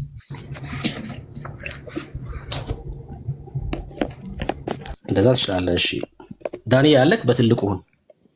እሺ ብሩክባ ጸጋ ይብዛል አለው። እሺ እንዴት ነህ ህይወት? እርመስከን አለን እግዚአብሔር ይባረክ። እሺ ቀደም ስታስተምረንን ትንሽ ሶሪ በጣም እሺ ቀደም ስታስተምረንም ማለት ነው እምነት ያለ ስራ ያመነ ብቻ ካመነ አንድ ሰው ይጸድቃል፣ በቃ ይጸድቃል ብለህ ስትገልጽላቸው ስለሰማሁኝ ደግሞ ምን ይላል ተዘው ላይ ያዕቆብ ታዘው ላይ እንትን ሲል 24 በታች ማለት ነው እምነት ያለ ስራ ከንቱ ነው ይላል። ከንቱ ነው ማለት እኮ አንድ ሰው አምኖ ካልሰራ እምነቱ ብቻ ያጸድቀዋል ማለት አይደለም። ካልሰራ ተጣረሰብህ ስታነበው ማለት ነው። ተጣረሰ ስልህ አሁን አንተ ያመነ የመጀመሪያው ጊዜ ኢየሱስ ክርስቶስ በከፈለልን ድነናል፣ የእግዚአብሔር ልጆች ሆነናል ብላል። በሱም አምናለሁኝ ቀበላለሁ። ከሆንክ ብላ ግን ካልሰራህ ያ የሆነልህ ነገር ካልሰራህበት ጽድቅ እንደማይሆን በቃ ዜሮ ምንም። አሁን አንድ ሰነፍ ሰው ቁጭ ቢል ሳይሰራ ጸድቅ ያለው ብሎ ቁጭ ቢል እንደማይጸድቅ ነው የሚገልጸው ያለ ዛሬ።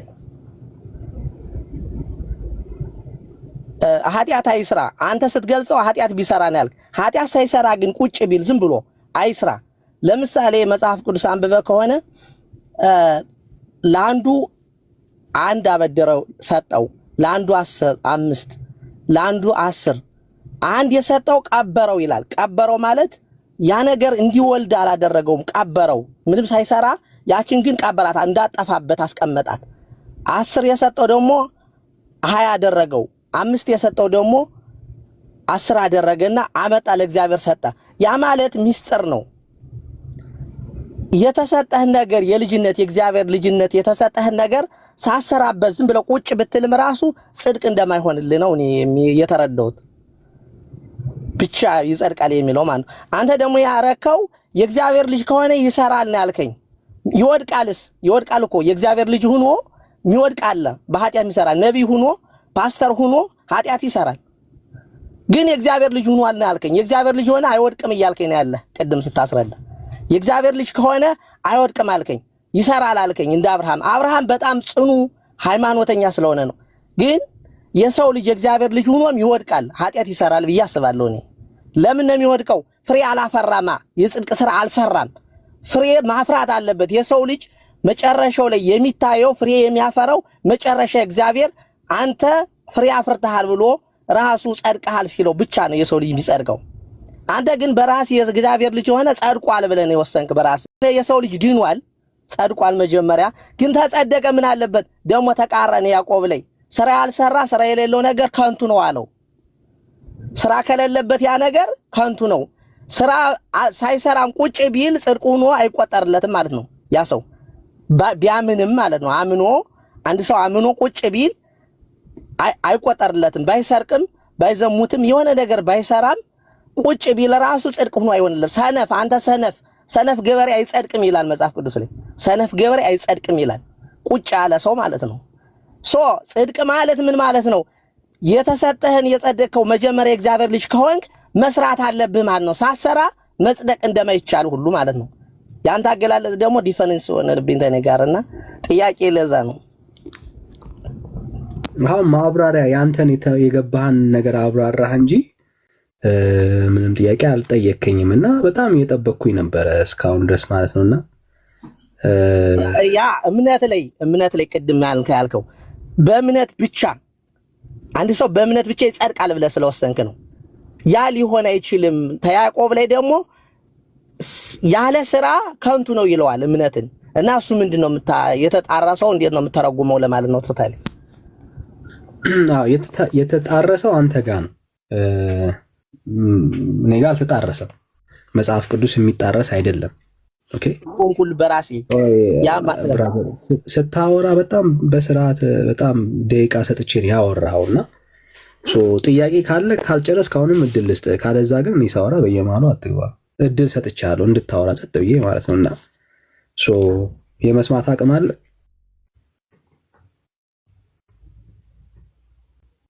ችግር የለም ማውራ። ያ የተጣራሰው እንዴት ነው የምተረጉመው ለማለት ነው። ቶታሊ ጥያቄው እሺ። የእግዚአብሔር ቃል እንደዚህ ይላል፣ በእናንተ መልካሙን ስራ የጀመረው እስከ ኢየሱስ ክርስቶስ ቀን ድረስ እንዲፈጽመው ይህንን ተረድቻለሁና። አየ በእኛ የጀመረው መልካሙን ስራ ማን ነው? እሱ ነው የጀመረው። ማን ነው? እግዚአብሔር ነው። በእኛ ህይወት ውስጥ በጣም ጻድቅ ጥሩ ሆነን ምናምን አግኝቶን አይደለም ጌታ ያዳነን። በእኛ የጀመረው መልካሙን ስራ ኢየሱስ ነው። ደግሞም እስከ ፍጻሜው ድረስ የሚያደርሰንም እሱ ነው። ክርስትና በእኛ በእግዚአብሔር ተጀምሮ በእኛ የሚያልቅ ህይወት አይደለም። በማን ነው የሚጀመረው መልካሙ ስራ? በእግዚአብሔር። የሚያልቀው በማን ነው? በሱ። የጳውሎስ እምነት የኔ እምነት ነው። ጌታ ያስጀመረኝ በማን ነው? በሱ ነው የጀመርኩት። አንተ እንደምትቀላቅለው ነው ያልቀላቅል። አዎ እኮ ጸድቀናል በእምነት ትልና ቀጥለ ደግሞ አለመጽደቅን ታወራለህ። ብራዘር በጣም ነው የሚጋጩት። እኛ አዎ በእምነት ጸድቀናል ካልን አዎ ጸድቀናል፣ አለቀ። እምነት አጽድቆናል፣ አዎ አጽድቆናል። እግዚአብሔር በእምነት እንድንጸድቅ አስጀምሮን ደግሞ በስራ እንድንጨርስ አያደርገንም።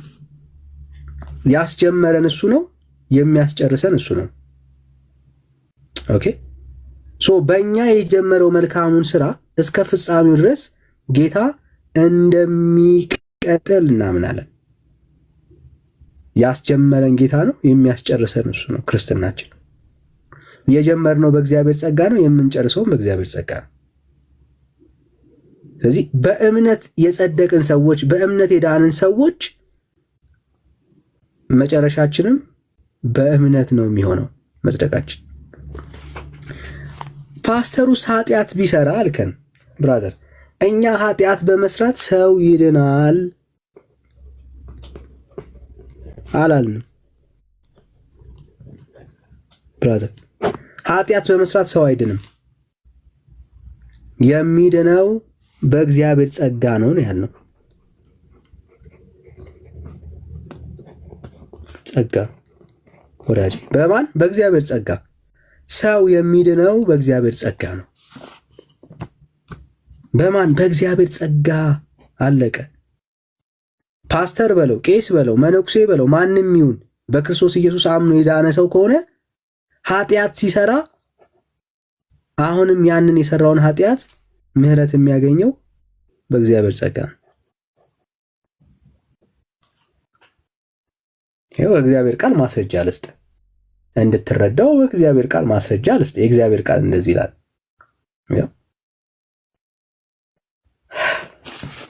ምን ይላል? ልጆች ሆይ ኃጢአት እንዳታደርጉ ይህንን እጽፍላችኋለሁ። ማን? ልጆች፣ የዳኑ ሰዎች፣ የጸደቁ ሰዎች፣ ልጅ የተባሉ በእግዚአብሔር ልጅ በክርስቶስ ኢየሱስ አምነው ልጅነትን ያገኙ ልጆች ምን ይላል?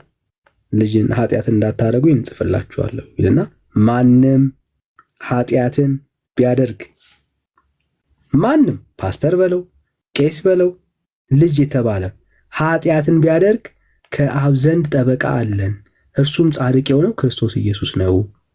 እርሱም የኃጢአታችን ማስተሰሪያ ነው፣ ለኃጢአታችን ብቻ አይደለም፣ ነገር ግን ለዓለም ሁሉ ኃጢአት ነው እንጂ። አየው። ስለዚህ ሰዎች ኃጢአት ሲሰሩ ሲበድሉ ስራቸው አይደለም ድነታቸውን የሚያስቀጥልላቸው፣ መልካምነታቸው ያስቆጠሩት ነጥብ አይደለም ድነታቸውን የሚያስቀጥልላቸው።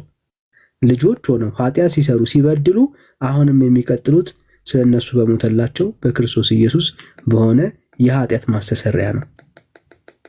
የዳኑት በምንድን ነው? እሱ በዚሁ በእግዚአብሔር ጸጋ የዳኑት መጀመሪያም ጌታን ሲቀበሉ ስለ እነርሱ በሞተላቸው በክርስቶስ ኢየሱስ የደም ስርየት ነው ሰዎቹ የዳኑት። ልጅስ ከሆኑ ከዳኑ በኋላ ኃጢአት ሲሰሩ ሲበድሉስ በራሳቸው አቅምና ብቃት ነው ድነታቸው የሚቀጥለው? በጭራሽ። አሁንም ለኃጢአታቸው ለበደላቸው ማስተሰሪያ የሆነው የእግዚአብሔር ልጅ ኢየሱስ ክርስቶስ ነው። እዚህ ክርስትና ማለት በእኛ ጀምረን በጌታ ጀምረን በእኛ የምንጨርሰው አይደለም። በጌታ ምሕረት ይጀመራል፣ በጌታ ምሕረት ያልቃል። አየህ፣ ጌታን የተቀበለ የመጀመሪያ ቀን ሰዎች የዳኑበት የመዳኛ መንገድ ኢየሱስ ይባላል። በጌታ ቤት አድገው ኖረው አርጅተው ሊሞቱ ሲሉ አሁንም 40 80 ዓመት ያስቆጥሩ የሚድኑበት ጸጋ ያው የመጀመሪያ ቀን የዳኑበት የእግዚአብሔር ጸጋ ነው።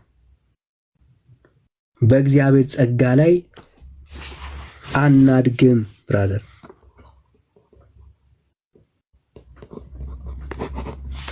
አየህ፣ አናድግበትም በእግዚአብሔር ጸጋ ላይ። አይ በቃ የእግዚአብሔር ጸጋ ከዚህ በኋላ እኮ ነው ያድጋለሁ፣ በመንፈሳዊ ሕይወት በርትቻለሁ፣ ከዚህ በኋላ አታስፈልገኝም አንለውም። የእግዚአብሔርን ጸጋ የመጀመሪያ ቀን ገና ጌታን የሕይወት ጌታና ዳኛ አድርገህ የተቀበልክ የዛን ቀን ገና ሕፃን እያለ አንድ ፍሬ በክርስትናው በመንፈሳዊ ዓለም የነበርክበት ያ ሕይወት ያዳነ የእግዚአብሔር ጸጋ እድሜ ብታስቆጥር፣ ዘመናት ቢያልቁ፣ ፓስተር ብትሆን፣ ሐዋርያነት ቢከተል፣ ነብይ ብትሆን፣ ያዛንም ቀን የምትድነው ያ የመጀመሪያ ቀን በአንተ ሕይወት የተገለጠው የእግዚአብሔር ጸጋ እሱ ነው። ያው የእግዚአብሔር ጸጋ ነው የሚያድነን፣ አይለይም። ለዚህ ነው ሰው በክርስቶስ ኢየሱስ በማዳን ስራ ጀምሮ የሚጨርሰውም በዛው በጸጋው ነው የሚጨርሰው። ሌላ የለም። መዳን በሌላ በማንም የለም። ኦኬ፣ በቃ በማንም የለም። በማንም የለም ሲል ህይወት አንተንም ይጨምራል። አንተ ራስህን ማዳን አትችልም። በማን ነው ያለው? በኢየሱስ ብቻ። ስሙ ይባረክ። ከሱ ውጭ ሌላ የመዳኛ መንገድ የለም። ብዙ ሰዎች ብዙ ኦርቶዶክሳውያን የሚመስላቸው ይሄ ነው። የመጀመሪያ ድነት በኢየሱስ ቀጥሎስ በእነሱ ይመስላቸዋል። ብራዘር፣ ክርስትና እንደዚህ የለም። የመጀመሪያም የመጨረሻም ድነታችን በክርስቶስ ኢየሱስ ብቻ ነው። ከክርስቶስ ኢየሱስ ውጪ ሞትን ልትሻገርበት የምትችልበት መንገድ የለም። ለዚህ ነው ጌታ ሲናገር እኔ መንገድም እውነትም ሕይወትም ነኝ፣ በእኔ በቀር ወደ አብ የሚመጣ የለም የሚለው። ስለዚህ በክርስቶስ ኢየሱስ ካልሆንክ በቃ ሕይወት የለም። ይሄ በክርስቶስ ኢየሱስ የመሆን ሚስጥር የአንድ ቀን ብቻ አይደለም፣ የሁል ጊዜ ሕይወታችን ነው። የሁል ጊዜ ሕይወታችን የሁል ጊዜ ሕይወታችን ነው። እግዚአብሔር አንድ ቀን አይደለም በልጁ ያዳነን። ልጅ ከሆንን ካደግን ከኖርን በኋላም የምንድንበት ሕይወት ይሄ ነው ብራዘር። ስለዚህ የዳኑ ሰዎች የሚድኑበት ሚስጥር ኢየሱስ ክርስቶስ ብቻ ነው። ከዚህ ላይ ስራን ጨምረው ምናምን የምትለው ነገር የለም። ኢየሱስ ብቻ ነው። ማን? ኢየሱስ ብቻ። ሌላ ግልጽ ሆነልህ ብራዘር?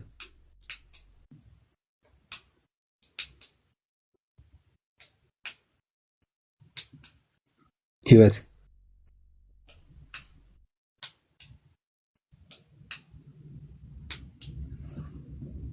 ሚዩት ነው እያወራ ከሆነ ምናልባት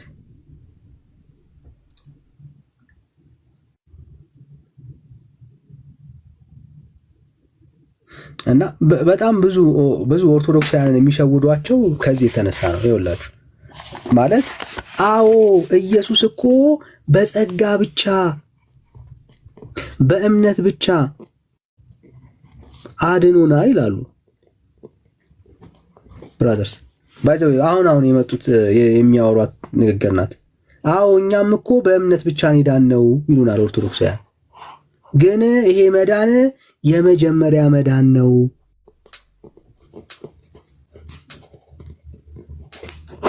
ብራዘር የመጀመሪያ መዳን በክርስቶስ ኢየሱስ ብቻ፣ ሌላውስ በእኔና በኢየሱስ የሚባል ታሪክ የለም። የመጀመሪያ መዳን የተባለው እሱ ኮንሰፕት ምን ማለት መሰለ? የእግዚአብሔር ልጅ መጽደቅ፣ መዳን፣ የዘላለም ሕይወት ማግኘት ይህንን ሁሉ ያካትታል። በቃ ያ ማለት ለአንድ ቀን የተሰጠ አይደለም፣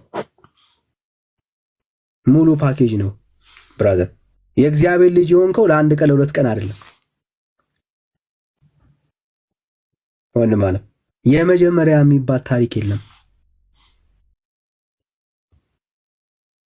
ክርስትና የመጀመሪያ የሚባል ታሪክ ለአዳም ኃጢአት ምናምን ብቻ አለም ጌታ የመጣው አይደለም።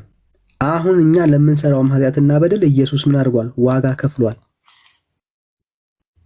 እሱ በሰራልን ስራ ምን እናደርጋለን? እንድናለን፣ እንጸድቃለን፣ የእግዚአብሔር መንግስት እንወርሳለን።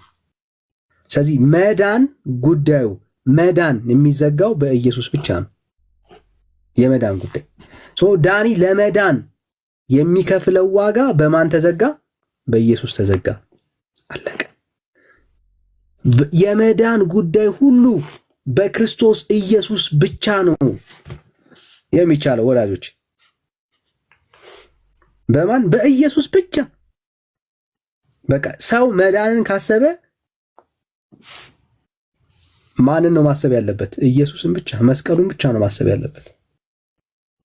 በክርስትና ውስጥ ስራ ምናምን የሚባል ታሪክ የለም። የዳነ ሰው ነው ምን የሚያደርገው? ስራ ነው የሚሰራው። የጸደቀ ሰው ነው። አየህ፣ ለምን? የኃጢአት ደሞዝ ሞት ነው። የእግዚአብሔር የጸጋ ስጦታ ግን በልጁ በክርስቶስ ኢየሱስ የዘላለም ሕይወት ነው። ስለዚህ የዘላለም ሕይወት፣ መጽደቅ፣ መዳን የእግዚአብሔር ስጦታ ነው። እሱ ስጦታው ደግሞ የተገዛው አንተ ጋር ሲመጣ ስጦታ የሆነው እኛ ጋር ሲመጣ ስጦታ የሆነው የተሰራው የተገፈለው ዋጋ ግን በማን ነው? ስጦታው የተገዛው በክርስቶስ ኢየሱስ ደም ነው። ጋይስ ዶንት ሚስ። ኦኬ፣ እኛ ጋር ሲመጣ ስጦታ ሆኗል። እግዚአብሔር አብ ግን ሲገዛው የገዛው በልጁ ደም ነው። የዘላለም ሕይወት የዘላለም ሕይወት እግዚአብሔር ሲገዛው አብ ሲገዛው በልጁ ምን ደም አለቀ። ከዚህ ደም ውጪ ኃጢአት ያለ ደም ምን አያደርግም? አይሰረይም፣ ይቅርታ አያገኝም። ወንድም አለ በደም ነው ኃጢአት ስርየትን የሚያገኘው። ያ ደም ዋጋው የማን ነው? የክርስቶስ ኢየሱስ ደም ነው። ሰው እንዳይድን ያደረገው ምን ነበረ? ኃጢአት። ለዚህ ኃጢአት ሰው መልካም የፈለገ መልካም ቢሆን ለዚህ ኃጢአት ደም ያስፈልገው ነበር። ያንን ደም ደግሞ የከፈለው ልጁ ኢየሱስ ክርስቶስ ነው። ስለዚህ በዘላለም ሕይወት ተስፋ ውስጥ ለኃጢአታችን ለበደላችን የተከፈለ ዋጋ አንድ ዋጋ ነው። ያ ዋጋ የልጁ የክርስቶስ ኢየሱስ ደም ነው። ይሄ ደም የፈለገ መልካም ስራ ሰርተ ልተካው አትችልም። በአንተ መልካምነት የሚተካ ደም አይደለም። የልጁ የክርስቶስ ኢየሱስ ደም ከኃጢአት ሁሉ ያነጻል የሚለው የእግዚአብሔር ቃል ለዚህ ነው። ከየትኛውም ኃጢአትና በደል ይሄ ደም ያነጻል። ስለዚህ እንዳትድን ያደረገ ኃጢአት ነው። ከእግዚአብሔር ጋር እንዳትታረቅ ያደረገ ኃጢአት ነው። ለዚህ ኃጢአት ደግሞ የተከፈለው ዋጋ የልጁ ደም ነው። ስለዚህ መዳንን ስታስብ ኃጢአት እንዳለብህ በደል እንዳለብህ መጽደቅን ስታስብ ሁልጊዜ በአንተ ፊት ሊመጣ የሚገባው ጉዳይ የልጁ ደም ነው። ለምን? የኃጢአት ይቅርታና ስርየት አንተ በስራ አታገኝም። የኃጢአት ስርየት የሚገኘው በምንድን ነው? በደም ብራዘር። ለዚህ ደም ደግሞ ዋጋ የከፈለው ኢየሱስ በመስቀል ላይ ነው። ስለዚህ መዳን ከአንተ እጅ ወጥቷል ማለት ነው። መጽደቅ ከአንተ እጅ ወጥቷል ማለት ነው ብራዘር። ከአንተ እጅ ወጥቷል። መዳን፣ መጽደቅ፣ የእግዚአብሔር ልጅ የመሆኑ ጉዳይ ከአንተ እጅ ወጥቷል። ለዚህ ነው ማንም እንዳይመካ ከስራ አይደለም ይላል የአምላክ ቃል አይደል? ከስራ አይደለም። በቃ ከስራ አይደለም ብራዘር። ኢየሱስ ስለከፈለው ዋጋ ስለሰጠው ኢየሱስ ክርስቶስ በመስቀል ላይ ለዛ ነው ነፃ የሆነ ወዳጅ። ክርስትና ይሄ ነው። ያልገባ ፖይንት ካለ ግን በደስታ እንቀበላለን።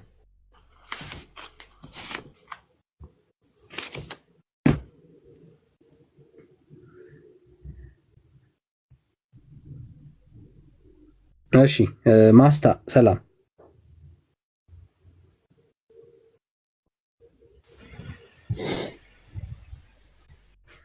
እሺ ሰላም ማስታ።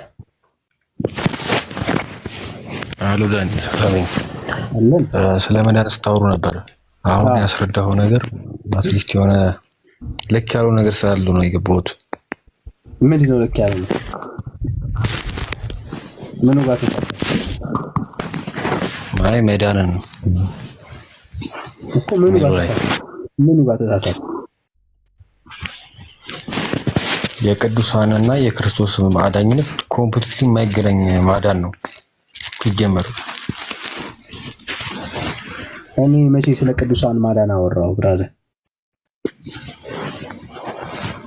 ኦኬ አይ እንትን ላይ ኢየሱስ ኦር ደግሞ ቅዱሳን አዳኝ በኦርቶዶክስ የሚሉን አይቼ ነው።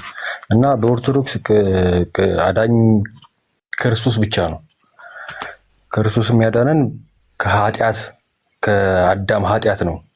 ምክንያቱም ክርስቶስ ብቻ ማዳን ስላለበት ነው እና እሱ ብቻ ስለሚችል ያዳነን።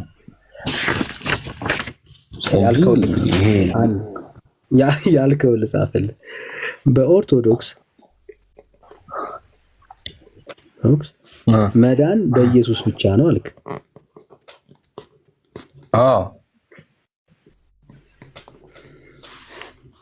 እሺ መዳን ስትል እንድረዳው ገነት መግባት ማለት ነው አይደል? በአንተ አባባል አይደለም። ገነት መግባት ማለት አይደለም። መዳን ማለት አይደለም። ያው የዳነ ሰው ገነት አይገባም ማለት ነው። አይ እንትኑ ያንተ እንትን ገነት መግባት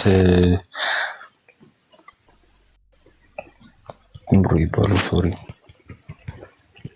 ኢንቴንሽኑ ገነት መግባት ነው። አንተ አለም ስለኔ አይደለም እያወራን ነው። ስለአንተ እኮ ነው ያልኩት። በኦርቶዶክስ በኢየሱስ ብቻ ነው መዳን የሚቻለው አልከን። መዳን ብለን ስናወራ ሰዎች ገነት ገብተው መንግስተ ሰማያትን መውረስ ማለት ነው አይደል? አንድምታው እሱ ነው። በእርግጥ እኮ የዳነ ሰው ገነት ይገባል አይደል? አሁን በአንተ ትምህርት መሰረት ምን አይነት መዳን የዳነ ሰው ነው? ኢየሱስ አድኗቸው ሲኦል ነው የሚከታቸው። አይ በክርስቶስ መዳን ዳንዬ በክርስቶስ መዳን አምነው ነገር ግን ደግሞ የክርስቶስን ማመን በስራ ያልገለጹ ሰዎች ኦብቪስሊ ገነት አይገቡም። አሁን ያልኩ ወዳጄ ይኸውልህ በደምብ ስማ እንድንግባባ ማለት ነው። በክርስቶስ ኢየሱስ አምነው የዳኑ ሰዎች ስለ ዳኑ ሰዎች ነው የምናወራው። የዳኑ ሰዎች የት ነው የሚገቡት? የመዳኑ የመጨረሻው ግብ ምንድን ነው? በኦርቶዶክስ እሺ፣ አንድ ሰው ዳነ፣ የመዳኑ የመጨረሻው ግብ የት እንዲሄድ ነው? ይሄ መዳን የሚባለውን ነገር እኮ ነው ኮመን ግራውንድ አድርገን እናውራው። መዳን የሚባለው ነገር መዳን እሺ፣ ንገረኝ እንድረዳ። ሀሳብ መቀየር ከፈለግ ችግር የለም። መቀየር አይደለም ከአንተ ልስማሽ፣ ችግር የለም። ዳንኩኝ ስትል ምን እያልከኝ ያለው መጽሐፍ ልንገርህ ዳንዬ። መዳን ማለት የሰው ልጆች እኔም በክርስቶስ አምናለሁ፣ አንተም በክርስቶስ አምናለህ። ይሄ መዳን የሚባለው ነገር በክርስቲያናዊ ቋንቋ ሳወራ መዳን የሚባለው ነገር በክርስቶስ ከመጣ ክርስቶስ ብቻ ነው ያን ማዳን የመስቀል ሞት በዛ በመስቀል ሞት መዳንን ያመጣው እሱ ብቻ ነው። በሱና በሱ ብቻ ነው። ምንድነው በማን ነው አልተባባልንም። አሁን ማስቴ አስተውለህ ስማኝ። ዳንኩ ስትል ምን እያልክ ነው ያለው? ምን ማለት ነው ዳንኩ ማለት? ከበሽታ ነው? ከመኪና አደጋ ነው? ዳንኩ ስትል ምንድን ነው እያልክ ያለው? ኦኬ መዳን አንድም እሱ ሊሆን ይችላል። በእርግጥ ግን ደግሞ በክርስቶስ ማዳን ዳንኩ ስል ማልወጣውን ኃጢአት እሱ ተወጥቶልኝ ዳንኩኝ። እኔ አልወጣውም፣ እሱ ተወጥቶልኝ ዳንኩኝ። በሱ ማዳን እኔ ዳንኩ። አልገባኝም። ኃጢአቱን የተወጣለ ማንም የተወጣ የለም። ኃጢአቱን አትሊስት ይኸውልህ ዳኒ አንድ ነገር ስማኝ። የክርስቶስን ማዳንና የቅዱሳንን ማዳን አንድ አይደለም ብዬ ስነግርህ ወዳጅ እዚህ ጋር ነኝ ያለሁት። አሁን ዳንኩ ስትል ምን እያልክ ነው? ብራዘር አሁን አንዴ ስማኝ። የክርስቶስ ማዳን እና የቅዱሳን ማዳን ሲጀመር የቅዱሳን ማዳን እኔ አልጠየቅኩም። መሰረቱ የክርስቶስ ማዳን ነው። አልጠየቅኩም። የክርስቶስ ማዳን ደግሞ ያኔ አዳምና ሔዋን ያጠፉት ጥፋት ነው። ስሜት ኤክስኪውዝ። በክርስቶስ ኢየሱስ በማመን ድኛለሁ ስትል ምን እያልክ ነው ያለው?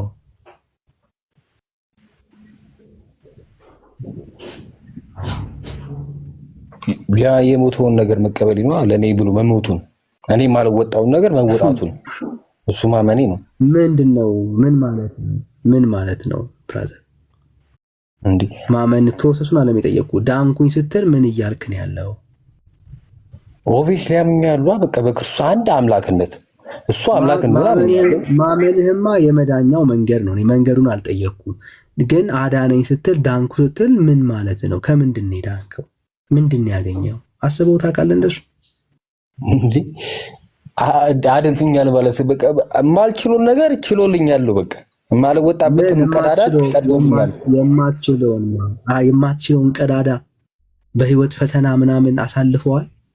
እሱን አይደለም እሱ ውስጥ አልገባ እሱ ውስጥ አይደለም። እኔ ያኔ አዳምና ሔዋን ያጠፉት ጥፋት ቢካዝ አዳምና ሔዋን ብዬ ሳወራ ከአዳምና ከሔዋን ዘር ግንድ ውስጥ ስላለው ነው። እነሱ ያጠፉት ጥፋት የኔ ጥፋት ነው አይደለ? እነሱ ያጠፉት ጥፋት እሱ ተወጥቶልኛል። በቃ አልወጣውም። አዳምም አይወጣውም፣ ሔዋንም አትወጣውም፣ አብርሃም፣ ሙሴ ኤቭሪወንስ አይወጡትም። ያንን ተወጥቶልኛል በቃ። እሺ ስለዚህ ዳንኩ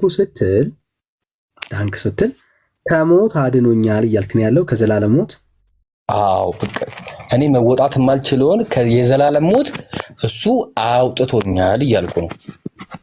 የማልችለውን ነገር የሰው ልጅ የማይችለውን ነገር ሰው ሆኖ አውጥቷል እያልኩ ነው። ቢካዝ ካታጎሪ ሰው ስለሆንኩ ነው። እኔ ጎበስ አሁን የዘላለም ህይወት አለኝ እያልከኝ ያለው ህይወት የኔ ችሎታ የኔ ስራዬ ሊያደርገውም ላያደርገውም ይችላል። በማመኔ ብቻ ግን ስለአንተ ስራ አይደለም እያወራሁኝ ያለሁት። በማመኔ ብቻ ግን ክርስቶስን በማመኔ ብቻ የዘላለም ህይወት ይኖረኛል ብዬ ስታወራኝ አሁን እርግጠኛ አልሆንም። ፎከስ አድርገህ የተጠየቅከውን ብቻ መልስ ብራዘር። በጣም ብዙ ልታቅ ትችላለህ፣ ግን ተወው እሱን። አሁን የተጠየቅከውን ጥያቄ ብቻ እንድንግባባ ማለት ነው። የአእምሮ ውስጥ ይመጣልን ብቻ ታውራው። ኦኬ ዳንኩ ስትል አሁን የዘላለም ህይወት አገኘው እያልከኝ ያለኸው አይደለም? እርግጠኛው እንጂ አልነግርህም። ድኛለሁም አልዳንኩም አለ ድኛለሁም አልዳንኩም አልልም። አዎ አንተ አሁን መዳንህንም አለመዳንህንም አታውቅም ማለት ነው። አሁን ላይ አላውቅም። መዳን ማለት በየትኛው መዳን? የመጨረሻው መዳን ነው በቃ ከነፃ መሆን ነው ወይስ ነፃ የሆንክበትን ነገር ይዘኸዋል? ቁልፉን ይዘኸዋል? የፋይቲንግ ጥያቄ። አሁን የዘላለም ህይወት አለህ ወይ? በክርስቶስ አምኜ በሰራይ ደግሞ የክርስቶስ ማመን ካረጋገጥኩኝ ኦብቪስሊ አለኛው። እኔ እየጠየኩ በክርስቶስ ኢየሱስ በማመን የዘላለም ህይወት አግኝተሃል ወይ? ሹር አይደለሁ እኮ። ስለዚህ አታውቀውም ማለት ነው። ኦብቪስሊ ስለማውቀው ነው እንደዚህ የማወራው። ኖ አይ የዘላለም ሹር ያልሆንከው የዘላለም ህይወት እንዳለና እንደሌለ አታውቀውም ማለት ነው አይደለም? እሱ ስለሱ አይደለም። እርግጠኛ ነህ ወይ? አሁን ከሞትክ በኋላ ወደ ገነት ትገባለህ ነው አንድምታው ያንተ አይደለ? ጥያቄን ብቻ ሰማኝ። አሁን አንተ ጥያቄ መቼቱ አንድምታው መጨረሻውን እኮ ነው ነግረህ ዳንዬ። ኢሞሽናል ኮንክ ይቅርታ ሆናል። በጣም ረጋ በል ብራዘር። ውሃ ካለ አጠገብህ ጠጣ። ውሃ አሪፍ ነው፣ ያረጋጋል ብራዘር። ኦኬ የዘላለም ህይወት አለው ወይ ወንድሜ?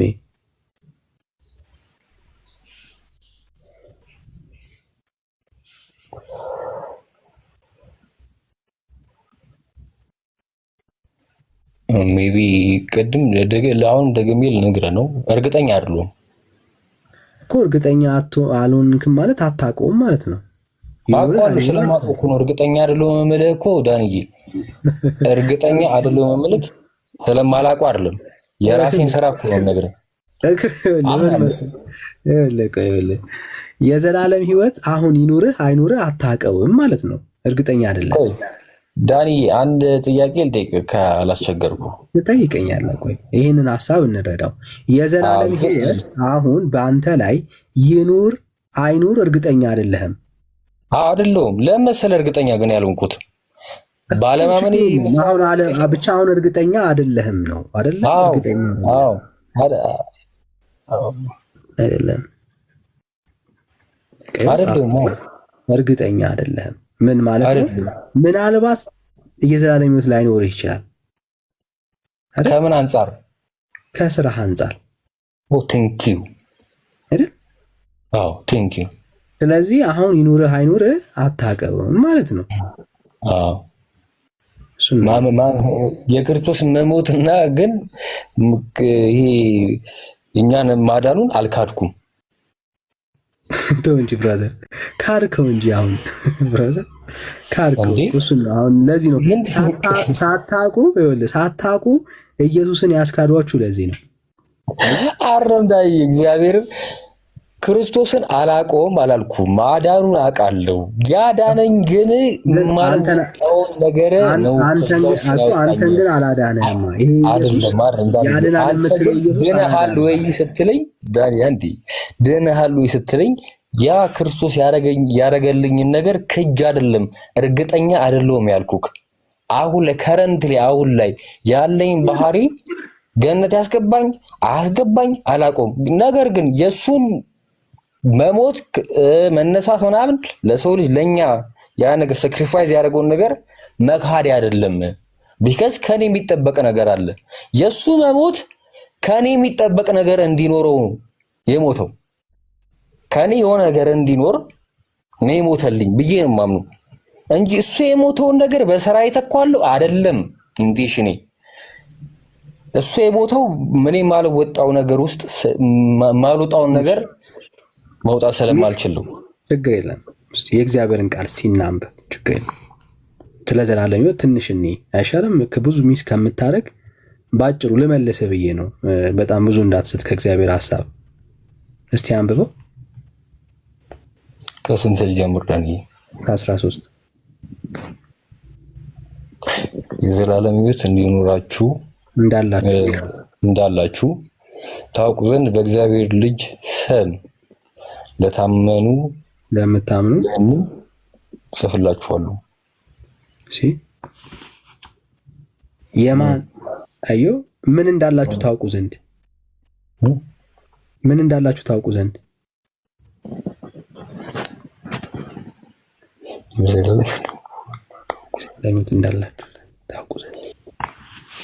አንተስ የዘላለም ሕይወት ይኑር አይኑር አታውቁ። መጽሐፍ ቅዱስ ላይ ያለው ክርስትና ምን አይነት ክርስትና ነው? የዘላለም ሕይወት ያላቸው ሰዎች ክርስትና። የዘላለም ሕይወት እንዳላቸው እርግጠኛ ያደረጋቸው ምንድነው? እሱ በእግዚአብሔር ልጅ ስም ስለሚያምኑ። አንተ በእግዚአብሔር ልጅ ስም አምናለሁ ብለህ ትጀምርና ግን የዘላለም ሕይወት እንዳለኝ አላውቅም ትላለህ። ማመኔ ምንም አይነት እንትን ትርጉም ስለሌለው ነው። ይኸው ብራዘር ትርጉም አለው። ከእግዚአብሔር ቃል ጋር አትጣላ። የዘላለም ሕይወት እንዳላችሁ ታውቁ ዘንድ በማን? በእግዚአብሔር ልጅ ስም ለምታምኑ። በማን? በእግዚአብሔር ልጅ። ያዕቆብ አለው አይደል ዳንዬ? ይቅርታ ያዕቆብ መልእክት አለ አይደል? ይሄ ያዕቆብ መልእክት ጋር የሚጋጭ ሐሳብ አይደለም ብራዘር። አይ ካልተጋጨ እናውራ። ታዲያ ምን ችግር አለው? ለምን ይሄንን ክደኸው አይደለም ያዕቆብን የምታምነው? ካልካድኩኝ ምን ችግር አለው? ብከፍትልኝ ዳንዬ። ይሄው ካድከው እኮ ብራዘር። አንተ አላቀውም አልከኝ። አየው ካድከው። መጽሐፍ ቅዱስ ያዕቆብ ብቻ አይደለም፣ ዮሐንስ አለ፣ ጴጥሮስ አለ፣ ጳውሎስ አለ፣ ሉቃስ በሁለቱ መጽሐፍቶቹ ላይ ጽፎልናል። ወንጌላት አሉ ብራዘር። እነኚህ ሁሉ የሚያወሩት ከያዕቆብ ጋር የሚጋጭ ሐሳብ አይደለም። ያዕቆብ ብቻውን ለኦርቶዶክስ ቤተክርስቲያን የተጻፈ መጽሐፍ እኮ አይደለም ብራዘር። ይሄው ዮሐንስ እያለህ ነው ያለው። ጳውሎስ ይህንኑ ሐሳብ ነው የሚደግምልህ። ዮሐንስ በመልእክቱ በወንጌሉ ይህንን ሐሳብ ይነግርሃል። ምን ይላል? አላውቀውም አይልህም። ምንድን ነው የሚለው? ታውቁ ዘንድ። ለማን ነው የሚጽፈው? የሚገርም ነገር ለአማኞች እኮ ነው እየጻፈ ያለው፣ ለምዕመናን ነው እየጻፈ ያለው። አዎ የዘላለም ሕይወት እንዳላችሁ ታውቁ ዘንድ በእግዚአብሔር ልጅ ስም ለምታምኑ ይህንን ጽፌላችኋለሁ። ምንድን ነው የጻፍክላቸው? የዘላለም ሕይወት እንዳላቸው። ለምንድን ነው እርግጠኛ ነገር ማመን ብቻ? ይኸው በምን? በእግዚአብሔር ልጅ ለምታምኑ። ይኸው ከእምነት ውጭ ሱዳኒ 4 መስመር ነው ያስነበብከኝ። ቴንክ ዩ። እኔም ደግሞ አንድ መስመር ላስነብብህ። ታስነብበኛለህ። አንድ ልጨርስልህና ከዛ ታስነብበኛለህ። ይኸው አንድ ጥቅስ አይደል? አንድ ጥቅስ አይደል? እሺ እስቲ ጳውሎስ ምን አለ? የጳውሎስን ሐሳብ እስቲ እናየው። ታኒ ዶሚኔት እያደረከኝ ነው ግን እሺ እንደማታውቀው ንገረኝ። ችግር የለም ልስማ። እሺ ችግር የለም። ማወቅ ስላልፈለግ አሁን የዘላለም ሕይወት እንደሌለ ስለነገሩ እሱን ነው ማመን የፈለግከው። እኔ ግን የዘላለም ሕይወት እንዳለ እንድታቅ የእግዚአብሔር ቃል የሚያሳየውን ነገር ነው እያሳየው ያለሁት። አንተ ላለመዳን ነው የምትታገለው። መጽሐፉ ድናሃል እያለ ነው እየነገረ ያለው። ኦቪስሊ እኮ መዳን እኮ አልካድኩም እኮ ዳኒ። ገዳል ብራዘር ግዳል። አሁን የዘላለም ሕይወት አለ አታውቀውም። አላውቀውም ነው ያልከው ቃል በቃል። አላውቀውም የምልህ እኮ እርግጠኛ አይደለሁም። በራሴ ጥረት ነው። አንተ አሁን ይኸውልህ አየህ ችግርህ ምን እንደሆነ ታውቃለህ? በመስቀል ትጀምርና ከዛ ወደ ራስህ ትመለከታለህ። ኦኬ ችግሩ እሱ ነው። ሰው ሁል ጊዜ ከመስቀል ወርዶ ራሱን መመልከት ሲጀምር እንደሰመጠ ነው። ጴጥሮስን ማየት ይችላል። ኢየሱስ ክርስቶስ ላይ አይንን ካላተኮርክ በሚነሳው ወጀብ አዎ ትሰምጣለህ። ህይወትን ዞር ብለህ ስትመለከት አዎ የእግዚአብሔር መንግስት የሚያስወርስ ጉዳይ የለህም። አየህ፣ ለዚህ ነው ሁሌ አይናችንን ኢየሱስ ላይ ማተኮር ያለብን ለመዳን። እምነታችን ሁሉ ጊዜ በሙሉ በኢየሱስ ሙሉ መሆን ያለበት ለዛ ነው። ዳንዬሽ አንድ ጥያቄ ልጠይቅ ከይቅርታ ጋር። አሁንም ሌላ ጥያቄ ልጠይቅ ነው። እሺ ክርስቶስ አምላክ ነው አይደለ? አዎ አምላክ። አጫጭር ጥያቄ እንዴካ። እሺ ለምንድን ነው መጥቶ የሞተው? እኔና አንተን ለማዳን። ኦኬ ምን ሆኖ? ስለኔና ስለአንተ ኃጢአት አይደለም። ስለ ኃጢአታችን አይደለም ጠይቀህ። ክርስቶስ አምላክ ነው ብለኸኛል። ለምን ሞተ ስለ እኛ ለማዳን አልከኝ። አዎ ምን ሆኖ ነው የሞተልን? እሱ መልአክ ሆኖ ነው ወር ደግሞ ሰም የሆነ ነገር ሆኖ ነው አይደለም አይደለ? ምን ሆኖ ነው የሞተልን? በግ ሆኖ በግ ሆኖ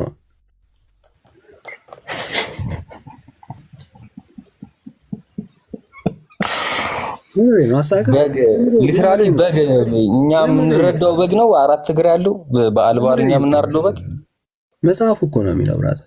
እሱማ ነው መጽሐፉ ነው የሚለው። እሱ ምሳሌ ነው። ምሳሌ ከተመሳዩ ያሳል። ሊትራሊ ምንድን ነው የሚለው መጽሐፉ? ዳል ወዳጅ አሁን ችግር ሰው በእግዚአብሔርና በሰው ፊት ምን አለ ነው የሚለው? አደጋ አይደል የሚለው። ስለዚህ ምንድነው ሰው ነው ማለት ነው አይደል? ወንድም አለም ዳንዬ መልስ ብቻ አምጣኝ። ከጨቀጨቁ ይቅርታ። ይሄው መች ተጨቀጨቁ? ምን ሆኖ አደገ? ይሄው ስለኛ ኃጢአትና በደል ክርስቶስ ኢየሱስ ብራዘር የዓለምን ኃጢአት የሚያስወግድ የእግዚአብሔር በግ። እኔ እኮ በግነቱን እኮ አልካድኩም። በግ ግብሩ ነው፣ ተግባሩ ነው።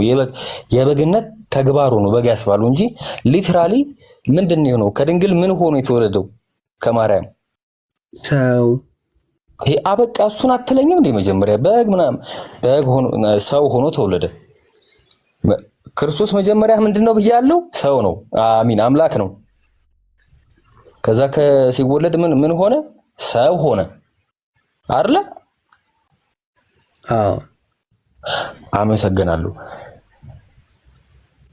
ሰው ጠፍቶ ነው ዳኒ? ሰው የሰው የአዳምን ዘሮች የሚያድን ሰው የሆነ ጠፍቶ ነው ክርስቶስ መምጣት የነበረበት? የመጣበት ምክንያት ጠፍቶ ነው? እነ ሙሴ፣ ኤልያስ፣ እነ ዳንኤል እነ ብዙ አሉ አይደለ? ነቢያት። ሰው ጠፍቶ ነው። አዎ ሰው የለም። አዎ ሰው የለም፣ ጠፍቷል። ለምንድን ነው ሰው ያልኖረው? ሰው ራሱን ለማዳን ብቁ ስላልሆነ ነው አይደለ ዳኒ? ኃጢአት ስላለበት የአዳምን ኃጢአት ሊያስተሰርይ የሚችል በእግዚአብሔር ፊት የሚቆም ፍጹም የሆነ መስዋዕት መቅረብ አለበት። ንጹህ የሆነ ይህን ነገር ሊያደርግ የሚችል የሰው ልጅ ጥያቄን ማባራት ጀመርክ ወዳጄ። አይደለም ዳንዬ ልነግርህ እኮ አልነበረም የለም። የምፈልገው አሁን ጥያቄ ንገረኝ ብራዘር፣ አታብራራው። ጥያቄ ምንድን ነው?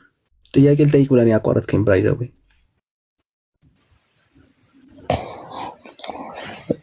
ይሄን ሁላ ነገር እየነገርኩ ታቋርጠኛለህ ዳኒ? ጥያቄ ልጠይቅ ብለን ያቋረጥከኝ ነው። ረሳኸው ጥያቄ? እሺ አይ አልረሳሁትም። ያን ሁላ ነገር አላረግንም አይደለ? የሰው ልጆች አላረግንም። ክርስቶስ የመጣበት ሪዝን እኛ የማንወጣው የአዳም ዘሮች የማንወጣበትን ያ ንጹህ መስዋዕት ፍጹም የሆነ መስዋዕት ለማድረግ ነው እንጂ የመጣው እናንተ ይሄ ጥያቄ ውስጥ አንተ ጥያቄ አርጋ ያቀረብከው የቅዱሳንን አዳኝነት አይደለም። ማዳን የቅዱሳንና የክርስቶስ ኮምፕሊትሊ ይለያል። ክርስቶስ የመጣው አሁን ምልን ነገር ጥያቄ የለህም ብራዘር። የማታውቀውን ነገር እያወራ ስለሆነ ጥያቄ የለህም ብራዘር።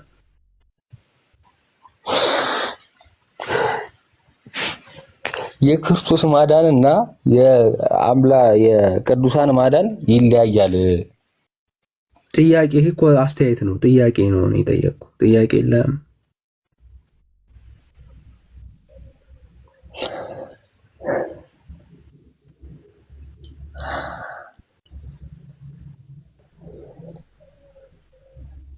እሺ እኔ ልጠይቅ እንግዲያውስ የሚያውቅ ሰው ስለሆነ እያወራ ያለው እኔ ልጠይቅ። የኢየሱስ ክርስቶስን አምናችሁ የዘላለም ሕይወት የላችሁም የሚል ማስረጃ ስጠኝ። እግዚአብሔር ቃል ድገምልኝ። ኢየሱስ ክርስቶስን አምናችሁ ግን የዘላለም ሕይወት የላችሁም የሚል ማስረጃ ስጠኝ። እግዚአብሔር ቃል እንደዚህ አይነት ጥቅስ የለም በመጽሐፍ ቅዱስ። ግን በኢየሱስን አምናችሁ ስራ ከሌላችሁ፣ ተግባር ጥረት ከሌላችሁ የዘላለም ሕይወት የላችሁ ጥቅስ እሰጣለሁ። አንተ ያዕቆብ መልእክት ያዕቆብ ስንት ምዕራፍ 2 የዘላለም ሕይወት የላችሁም የሚል ማለት ነው። ኢየሱስ ክርስቶስን የሚያምን ሰው የዘላለም ሕይወት የለውም የሚል ሊያሳየን ያዕቆብን ጠቀሰ።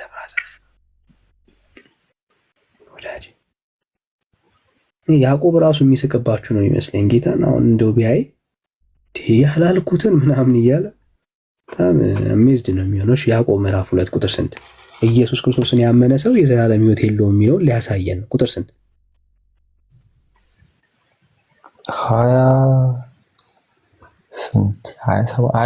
27 እስከ 29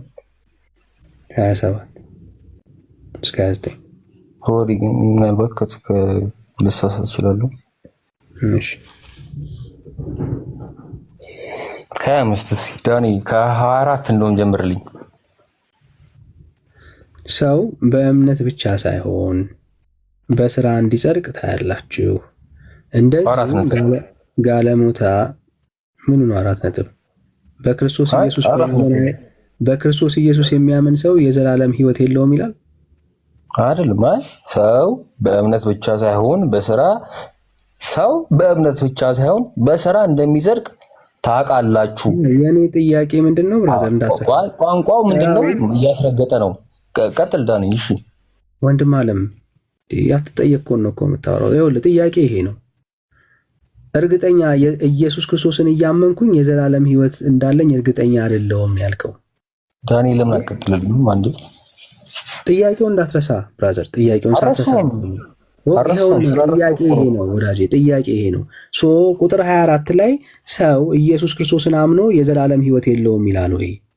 ከየት ነው ያገኘው? ሰው በእምነት ብቻ ሳይሆን ሰው በእምነት ብቻ ሳይሆን በስራ እንደሚጸድቅ ታያላችሁ። ይሄ እያስረገጠ ነው ማለት ነው። እኔ ጥያቄ በእምነት ኢየሱስ እንደማይድኑ ወዳጄ በክርስቶስ ኢየሱስ ይሄው በእምነትማ እንደሚጸደቅ እኮ ስለ አብርሃም እኮ ሲያወራ በእምነት አመነ ጽድቅ መሆኑ ተቆጠረለት እኮ ነው የሚለው። ወዳጄ የት ነው የምትደበቀው? በእምነት እንደሚጸደቅማ ያዕቆብ እኮ ያውቃል። እግዚአብሔርም ቆይ አትደበቅ። እግዚአብሔርም አብርሃምም አመነ ጽድቅ መሆኑ ተቆጠረለት። እሺ ዘን አያት ተቆረጠ ዳኒ እንጨርሰው ጥቅሱን። ወንድም አለም ተረጋጋ። ያዕቆብ ያምናል፣ በእምነት እንደሚጸደቅ ያምናል። የኔ ጥያቄ ሰው በእምነት የዘላለም ሕይወት የለውም የሚል ከያዕቆብ መልእክት የቱ ጋር ያገኘው? ከፍ አንዴ ከፍ ይሄው አልተግባባንበትም። እሺ ከፍ ይሄው ከፍ ምን አለ? ይሄኛው 26 አንብልኝ ዳኒ። እሺ ይሄው ከነፍስ የተለየ ሥጋ የሞተ እንደሆነ እንዲሁ ደግሞ ከሥራ የተለየ እምነት የሞተ ነው።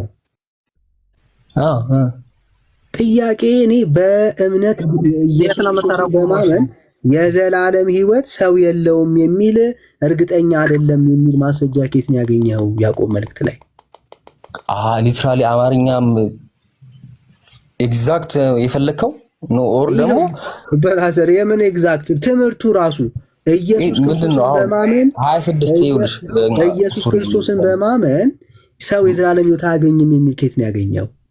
የቱ ጋር ነው ያገኘው?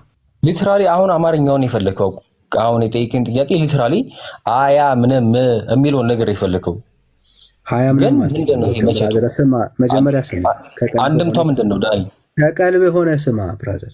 አያ ምንም ስለ እምነት አይደለም የሚጠየቀው። በክርስቶስ ኢየሱስ የሚያምን ሰው የዘላለም ሕይወት እንዳለውና እንደሌለው እርግጠኛ አይደለም ያልከውን ሐሳብ ይሄው እርግጠኛ አይደለም ያልክበትን ሐሳብ በእምነት የእግዚአብሔር ልጅ ኢየሱስ ክርስቶስን በማመን የዘላለም ሕይወት አይገኝም የሚለውን ከየት ነው ያገኘው? ከያዕቆብ ከአሁኑ ጥቅስ የቱ ጋር ቁጥር ስንት ላይ? ይኸው 26 ይኸው 26 ከነፍስ የተለየ ሥጋ የሞተ እንደሆነ እንዲሁ ደግሞ ከስራ የተለየ እምነት የሞተ ነው ነው የሚለው። ጥያቄ ሰው በእምነት የእግዚአብሔር ልጅ ኢየሱስ ክርስቶስን በማመኑ የዘላለም ሕይወት የለውም ይላል ወይ ነው ጥያቄ።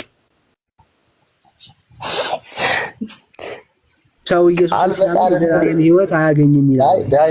እኔ እኮ ሐሳብን ተረድቼ በመጽሐፍ ቅዱስ ሐሳብ እኮ ላገዘ ነበረ መጽሐፍ ቅዱስ ከፈተልኝ አልኩ። ኤግዛክት አሁን የጠየከኝ ጥያቄ ቅድም ያልኩህንም ነገር ኤግዛክትሊ መጽሐፍ ቅዱስ ላይ አታገኘውም። ሜቢ ካገዘ ብዬ ሜቢ እኔንም ካገዘኝ ብዬ ነው። ከነፍስ የተለየ እሺ ገኘው። ኦኬ ቃል በቃል ግን ምንድነው ያለው ነው ጥያቄው። አየህ አሁን ቃል በቃል ያለው እኔ ያልኩህ ነገር ምንድነው? አሁን አንተ ሚውት ነው የምታረገው ብራዘር። አሁን ሚውት ነው የምታረገው። ቃል በቃል ያልኩህ ነገር ምንድነው ብራዘር? አሁን ሚውት አሁን ላሳይህ ስለሆነ ሚውት በቃ መረጋጋት ስላለብህ ተምረህ እንድትወጣ ነው የማደርገው። አሁን ሚውት ነው የምታረገው። በቃ ሚውት አድርግ። አየህ መጽሐፍ ቅዱስ ውስጥ ሚውት አድርግ ወንድም ማለት እንዲመች እንደ መማር እንዲሆንልህ ነው። ባይዘው ህይወት እንዲሆንልህ ነው። ኦኬ ይኸው አንተ ለምታምነው የዘላለም ሕይወት እንዳለህና እንደሌለ እርግጠኛ ላልሆንክበት ቤተክርስቲያን ለሰጠች እምነት ቃል በቃል መጽሐፍ ቅዱስ ውስጥ አለ የለም? ቃል በቃል ያለው መጽሐፍ ቅዱስ ውስጥ ግን ያለው ምንድነው ነው ጥያቄው። አሁን በዚህ እምነት ደግሜ ላንብብልህ የእግዚአብሔር ቃል ቃል በቃል ምን እንደሚል እስቲ እንየው። ይኸው አየህ ቃል በቃል የእግዚአብሔር ቃል ውስጥ ያለው ይሄ ነው። ቃል በቃል ምን እንዳለ ይኸው። አሁን የሌለውን ከምታመን ቃል በቃል ያለውን ነገር ማመን ግድ ይልሃል።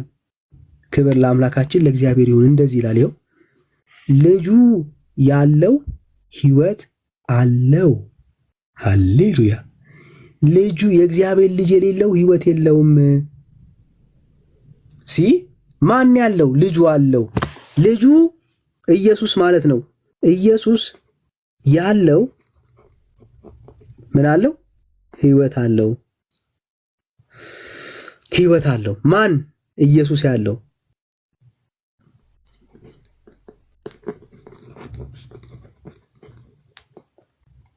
አዮ የእግዚአብሔር ቃል ነው የሚናገረው። ሰው ኢየሱስ እያለው ሕይወት ይኑረኝ አይኑረኝ አላቅም ማለት አይችልም። ለምን? የእግዚአብሔር ቃል ኢየሱስ ያለው ሰው ሕይወት አለው ይላል። ስለዚህ ሰው ይኑረኝ አይኑረኝ አላቅም የሚለው ኢየሱስ ከሌለው ነው በሕይወቱ። አየህ፣ ኢየሱስ ከሌለው አዎ ሕይወት ይኑረው አይኑረኝ አላቅም ይላል።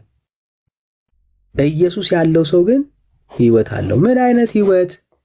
ይኸው ቃል በቃል ይናገራል።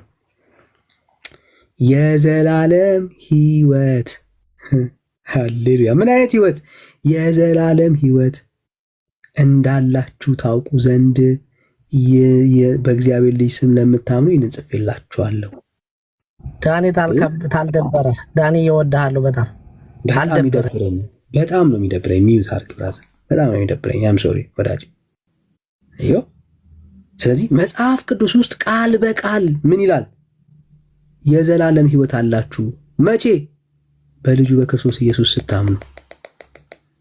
አንድ ክርስቲያን በእግዚአብሔር ልጅ በክርስቶስ እያመነ የዘላለም ሕይወት የለኝም አላቅም ካለ በኢየሱስ የለም ማለት ነው። ይህ ሰው በኢየሱስ ያለ ሰው ምን አለው? የዘላለም ሕይወት አለው። ስለዚህ ለኦርቶዶክሳውያን ያለኝ ቻሌንጅ ምንድን ነው? አሁን በኢየሱስ የላችሁም ማለት ነው። እናንተ ይኑራችሁም አይኑራችሁም እርግጠኛ ያልሆናችሁበት ምክንያት ምንድን ነው? በክርስቶስ ኢየሱስ ስላልሆናችሁ፣ በኢየሱስ ስለማታምኑ። ለምን? በኢየሱስ ብታምኑማ የዘላለም ሕይወት እንዳላችሁ እግዚአብሔር ቃል ይናገራል። ይኸው ብራዘር የእግዚአብሔር ቃል ይኸው አንድ ልጨምርልህ።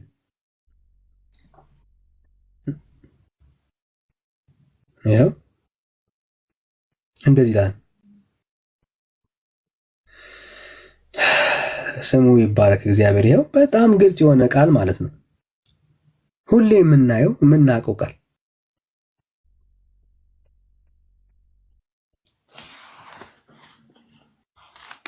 በልጁ የሚያምን ምን አለው?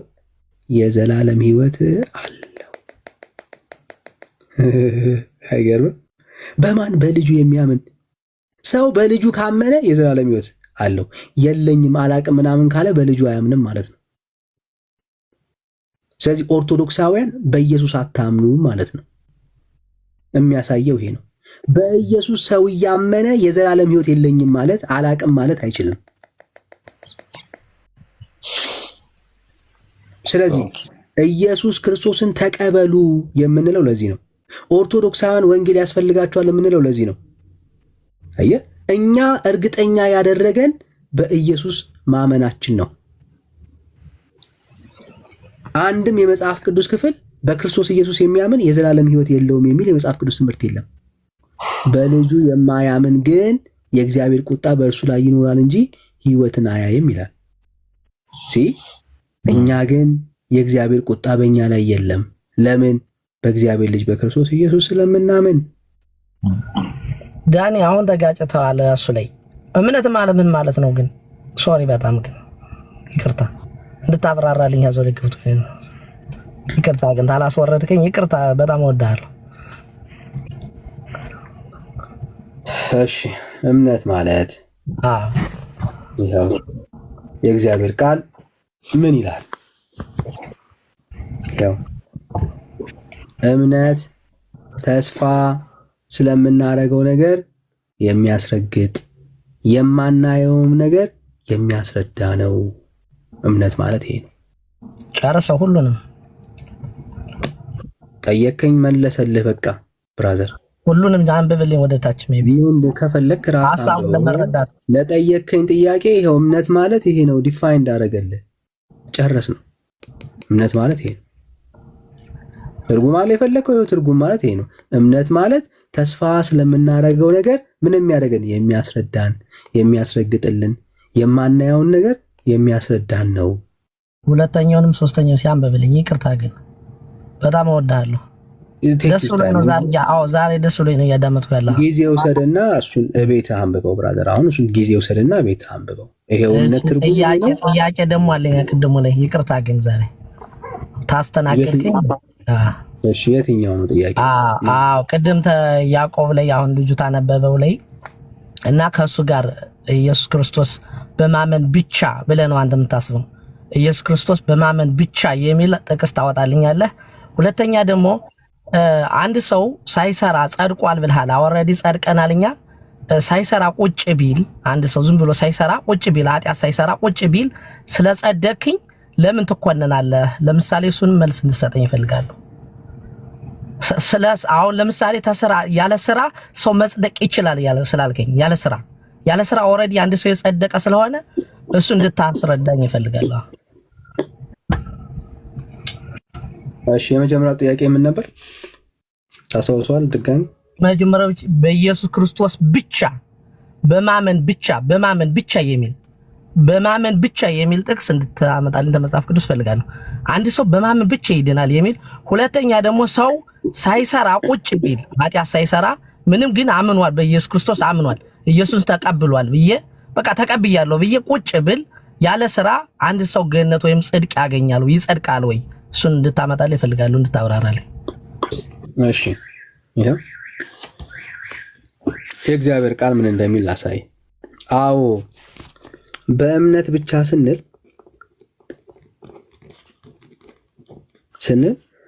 ሳንሰራ ማለት ነው። ይሰመርበት። ኦኬ ሳንሰራ ለመዳናችን እግዚአብሔር በክርስቶስ ኢየሱስ የሰራው ስራ ብቻ ማለት ነው።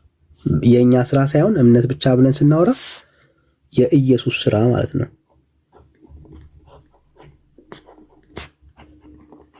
ኦኬ መሰመር ያለበት ጉዳይ ነው። በእምነት ብቻ ስንል የኛን ስራ ኤክስ አድርገን የኢየሱስን ስራ መቀበል ማለት ነው። ስራ አልተሰራም ማለት አይደለም። በመዳናችን ውስጥ ተሰርቷል። የተሰራው ግን የኢየሱስ ስራ ነው እያልን ያለ ነው። ኦኬ በጣም መሰመር ያለበት ጉዳይ ነው። በእምነት ብቻ ነው የዳነው ስንል በክርስቶስ ኢየሱስ በሰራው ስራ ብቻ ነው የዳነው ማለታችን ነው። ኦልራይት እኛ የሰራነው አንዳች ነገር የለም እያለን ያለ ነው። ያስቆጠርነው የለም። ኢየሱስ በሰራው ስራ እሱ የሰራው ስራ ለእኛ ተቆጥሮ ነው። ባኛ እዚህ ላይ በጣም በትክክል ገብቶኛል። ትክክል ነህ። እኔም እሱን እቀበለዋለሁ። ስለአንተ አይደለም አሁን ስለአንተ አይደለም ሚውት አድርግ ብራዘር። ስሜት ስለአንተ አይደለም ብራዘር፣ እኔ ስለ እኔ ነው እያወራሁኝ ያለሁት ብራዘር። አንተ አታምንም እንደዚህ። ኦኬ ይሄ የወንጌል አማኞች እምነት ነው። ስለዚህ እምነት ብቻ ብለን ስናወራ የጸደቅነው በክርስቶስ ኢየሱስ ብቻ ስራ ነው እያልን ያለ ነው። ይሄው ከእግዚአብሔር ቃል ላሳይ፣ እምነት ብቻ የሚለውን ኮንሰፕት ላሳይ። ኦኬ ይሄው ቁጥር 20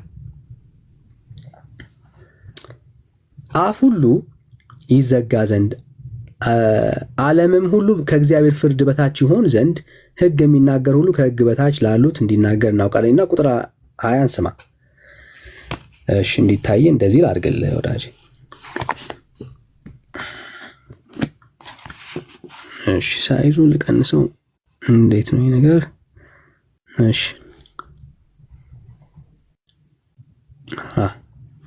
ቲንክ አሁን ይታያል። እሺ ቁጥር 20